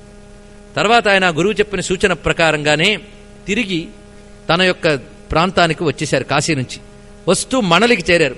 చేరేటప్పటికి అప్పుడే వాళ్ళ తల్లిదండ్రులు వీళ్ళందరూ ఇల్లు మారి ఊరే మారారని తెలిసి ఆ ఊరికి వెళ్ళడానికి వస్తూ తిరుపతి దగ్గర తిరుత్తణి అనే క్షేత్రం ఉంది, మీకు తెలిసి ఉంటుంది. ఈ తిరుత్తణి దగ్గరికి ఆయన వచ్చేటప్పటికల్లా సుబ్రహ్మణ్య క్షేత్రం అది. ఆయనకు ఎందుకు బుద్ధి పుట్టింది, ఈ సుబ్రహ్మణ్యోపాసన ఇక్కడ కొంతకాలం ఉండి చేసుకుంటాను అనుకున్నాడండి. అలా పండించుకోవాలండి మంత్రాల్ని పొందడానికి తప్పించాలి, పండించుకోవడానికి తప్పించాలి. అందుకని ఎవరు వచ్చారు, ఏది ఇచ్చారు, మేము చేసేసామంటే చాలా తప్పించితే గానీ దొరకదు ఏది కూడా. అందుకు అక్కడ మహానుభావుడు 40 రోజులు దీక్షగా సుబ్రహ్మణ్య మంత్రం చేసేట. ఆఖరికి వృద్ధమూర్తి వచ్చి, నాయనా నేను కళ్ళు మూసుకో, నీ నోట్లో ఒకటి పెడతాను, చెప్పినప్పుడు తెరువు అన్నట్టు. ఈయన కళ్ళు మూసుకున్నారు, ఆ నోట్లో పెట్టాడు. ఆయన పటిక బెల్లం పెట్టాడండి, కలకండ అంటారు. కళ్ళు తెరువన్నాడు. తెరిచి చూసేటప్పటికల్లా ఎదుగో సుబ్రహ్మణ్య స్వామి దర్శనమైంది దానికి. ఆయనే అప్పుడు ఆయన మనసులో కలిగిన భక్తి చేతనే శ్రీ గురుగుహ తారయాసు మాం శరవణ భవ శ్రీ గురుగుహ తారయాసు మాం. సుబ్రహ్మణ్యుడు విద్యాధిదేవత, ఆయన జ్ఞానస్వరూపుడు. చేతిలో ఉన్న బల్లెమే జ్ఞానానికి గుర్తు. అందుకు శ్రీ గురుగుహ, స్వామికి గురుగుహ, గుహ అనే పేరుంది ఆయనకి. గురు గుహ, గురుస్వరూపుడైన గుహుడు. ఆయన అప్పటి నుంచి ఏ కీర్తన రచించినా గురుగుహ అనే నామంతో రచించాడు. అలాగే బద్వేలు అనే ప్రాంతంలో వాతాపి అనే గణపతి ఉన్నాడు. ఆయనకు వాతాపి గణపతి, ఆయన పేరు రచించాడు ఆయన, వాతాపి గణపతిం భజేయగం. ఇందులో అంతా గణపతి మంత్రోపాసన. ఈ దీక్షితుల వారి సాహిత్యంలో ఎన్నో కీర్తనలు మంత్రశాస్త్ర సంహితంగా ఉంటాయండి. అదే ఆయన యొక్క కీర్తనలకు ఉన్న విశేషం. గణపతి మంత్రాలు, అమ్మవారి మంత్రాలు. అలాగే ఆయన తిరువారూరు, అక్కడ కమలాంబ అని అమ్మవారు, ఆవిడపై నవావరణ కీర్తన రచించారు శ్రీ విద్యోపాసకుడు. ఒక్కొక్క ఆవరణ మీద ఒక్కొక్క కీర్తన రచించాడు. ఇలా నవావరణ కీర్తనలు నీలోత్పలాంబ అని అమ్మవారి మీద కూడా రచించారు. సుమారు 5-6 నవావరణ కీర్తనలు ఆయన ఉన్నాయి. అంటే 9 చొప్పున రచించారు ఆయన. ముఖ్యంగా కమలాంబ నవావరణ కీర్తనలో శ్రీచక్ర రహస్యములన్నీ ఆయన నిక్షిప్తం చేశారు. సిద్ధపురుషుడు ఆ మహానుభావుడు. అంతేకాదు, ఆయన వస్తూ ఉండగా కాంచీ మండలం, కాంచీ అమ్మవారు, ఆ చుట్టూ ఉన్న ప్రాంతం అంతా కాంచీ మండలం. అప్పుడు భయంకరమైన కరువు ఆ రోజుల్లో, అందరూ మలమల మాడిపోతున్నారు ఎంతో కాలమే వర్షాల్లో. ఆ సమయంలో ఆయనకు బాధ కలిగి ఎండిపోయిన బీడు నేల మధ్యలో నిలబడి ఆనందామృత కర్షిణి అమృతవర్షిణి హరాది పూజితే శివే భవాని ఆనందామృత కర్షిణి సలిలం వర్షయ వర్షయ అన్నట్ట. అంటూ ఉంటేనే మంత్రంలా లేదండి. అమృతం శ్రావయ శ్రావయ అని శ్రీ విద్యోపాసనలో మంత్రాలున్నాయి. అలాగే సలిలం వర్షయ వర్షయ అనగానే ఒక్కసారి కొన్ని ఏళ్లుగా లేని వర్షం మబ్బులు పట్టి కురవడం ప్రారంభించిందిట. ఇప్పటికీ మేము చూసాం ఆనందామృత కర్షిని ఒక మహానుభావుడు పాడుతూ ఉంటే కుంభవృష్టి కురవడాన్ని మేము చూసాం కళ్ళారా. ఉన్నాయి అలాంటి శక్తి గల వాళ్ళు ఉన్నారు. ఆ రాగంలో ఈయన ఆలపించగానే ఒక్కసారి వర్షం కురిసింది, మొత్తం కరువంతా తీరేలా కురిపించేట అంత మహానుభావుడు ఈయన. అంతేకాదు, తన దగ్గరున్న శిష్యుడు కోరికి రోగం వచ్చి కడుపులో నుమ్మలు చుట్టుకుంటూ బాధపడుతున్నాడు. అది చూశారు ఈయన. జాతకం తీసి చూసేట, చూస్తే గురుగ్రహంలో దోషం ఉంది ఆయనకి. వెంటనే ఆయన గురుగ్రహంపై కీర్తన రచించాడు. నవగ్రహాల మీద కీర్తన రచించింది ఆయన ఒక్కడే. ఈ గురుగ్రహం మీద కీర్తన రచించగానే అతడు రోగం పోయింది.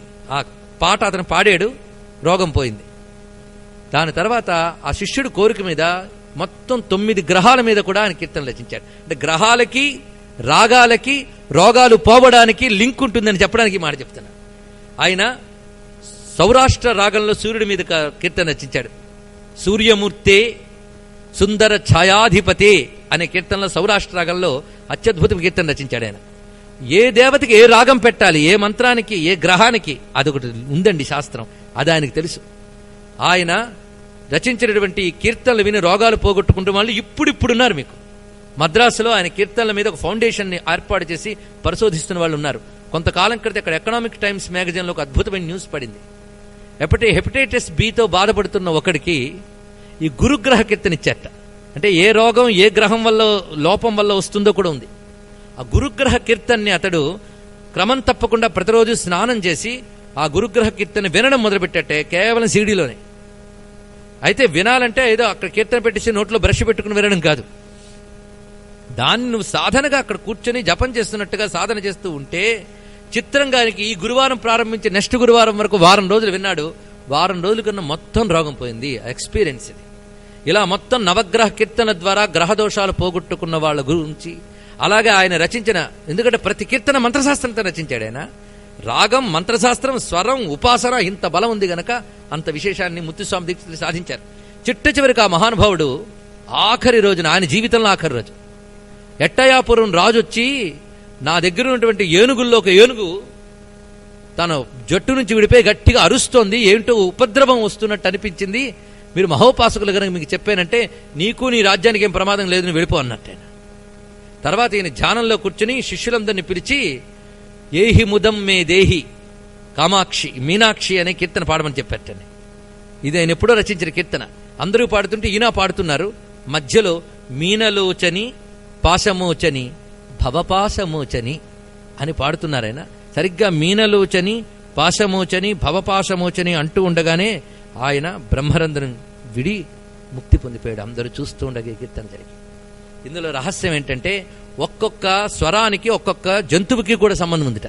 అందులో ఏనుగు నిషాదస్వరం, చిట్టజవి సరిగమ పదని నిషాదస్వరానికి ఏనుగు యొక్క ఘీంకారానికి సంబంధం ఉంది. అది నిషాదస్వరంతో అంత ఇలా అనుకోవడానికి కారణం ఏంటంటే ఆ రాజ్యంలో ఎవరో సహస్రార కమలం దాకా వెళ్ళి, ఇది సరిగమ పదని, ఇది సహస్రార స్థానం, సహస్రార కమలం దాకా వెళ్ళి మోక్షం పొందుతున్న వైబ్రేషన్స్ దానికి ముందు తగిలే, అందుకది ఘింకరించింది. ఆ రహస్యం నీకు తెలిసి నీ రాజ్యానికి ఏం ప్రమాదం లేదు వెళ్ళన్నట్టు. ఏముంటాయో చూడండి రహస్యాలు. ఆ మహానుభావుడు సహస్రార కమలం దగ్గరున్న జగదంబని చేరి వెళ్ళిపోయాడు. అంటే సంగీతం వల్ల మోక్షం పొందుతారు అని, పొందవచ్చు కాదు పొందుతారు అని చెప్పడానికి ఒక త్యాగరాజు, ఒక అన్నమయ్య, ఒక ముత్తుస్వామి దీక్షితులు, ఒక శ్యామశాస్త్రి, ఇలా ఎందరెందరో ధన్యులు. వాళ్ళు ఇచ్చిన సంగీతం మనకుంది. మనం చేయాల్సింది ఏంటంటే నేర్చుకునే ప్రయత్నం చేద్దాం, వినే ప్రయత్నం చేద్దాం, ఆనందించే ప్రయత్నం చేద్దాం. ఆ సంగీతం ద్వారా అమ్మని భావించి, అయ్యని భావించి, శివుడిపై, విష్ణువుపై, అందరిపై వీళ్ళు గానాలు చేశారు. ఎందుకంటే సామగాన లోల అన్నారు. మనసిజ లావణ్య ధన్య మూర్ధన్యులు ఎందరో మహానుభావులు. వాళ్ళంటి మహానుభావులు ఇప్పుడు ఎవరి స్టేజ్ ఎక్కగానే అందరూ మహానుభావులు, అందరికీ వందనాలు అంటాడు. నిజంగా మహానుభావులు చెప్తే ఎవరికి వందనాలు పెట్టం మనం. అసలు మహానుభావులు ఎవరో చెప్తున్నాడు. వాళ్ళండి మహానుభావులు. ప్రేమ ముప్పిరిగొను వేళ నామము పలికేవారు. అంతేగాని శివనామం అంటే చాలా పుణ్యం వస్తుంది అంటే ఎనిమార్లు అన్నానండి అన్నాడు. అంటే బిజీ అనమాట, 3 మాలు చాలా రోజుకి. ఇదా అండి ప్రేమ ముప్పిరిగొను వేళ నామము పలికేవారు ఎందరో మహానుభావులు. భావరాగలయాది సౌఖ్యముచే చిరాయువుల్ గలిగి నిరవధి సుఖాత్ములై త్యాగరాజాప్తులైన వారు ఎందరో మహానుభావులు. అలాంటి మహానుభావులు నాదోపాసక చక్రవర్తులు పుట్టినటువంటి పవిత్రమైన భారతీయ సంగీత విద్యకు నమస్కరిస్తూ, ఆ భారతీయతకి, ఆ సంగీత విద్యకి, ఆ తెలుగుతనానికి వారసులైన మీ అందరికీ నమస్కరిస్తూ ఈనాటి ఉపన్యాసానికి స్వస్తి. ఏదైనా కాలం కొంచెం అతిక్రమించినట్టు వస్తే మన్నించాలి.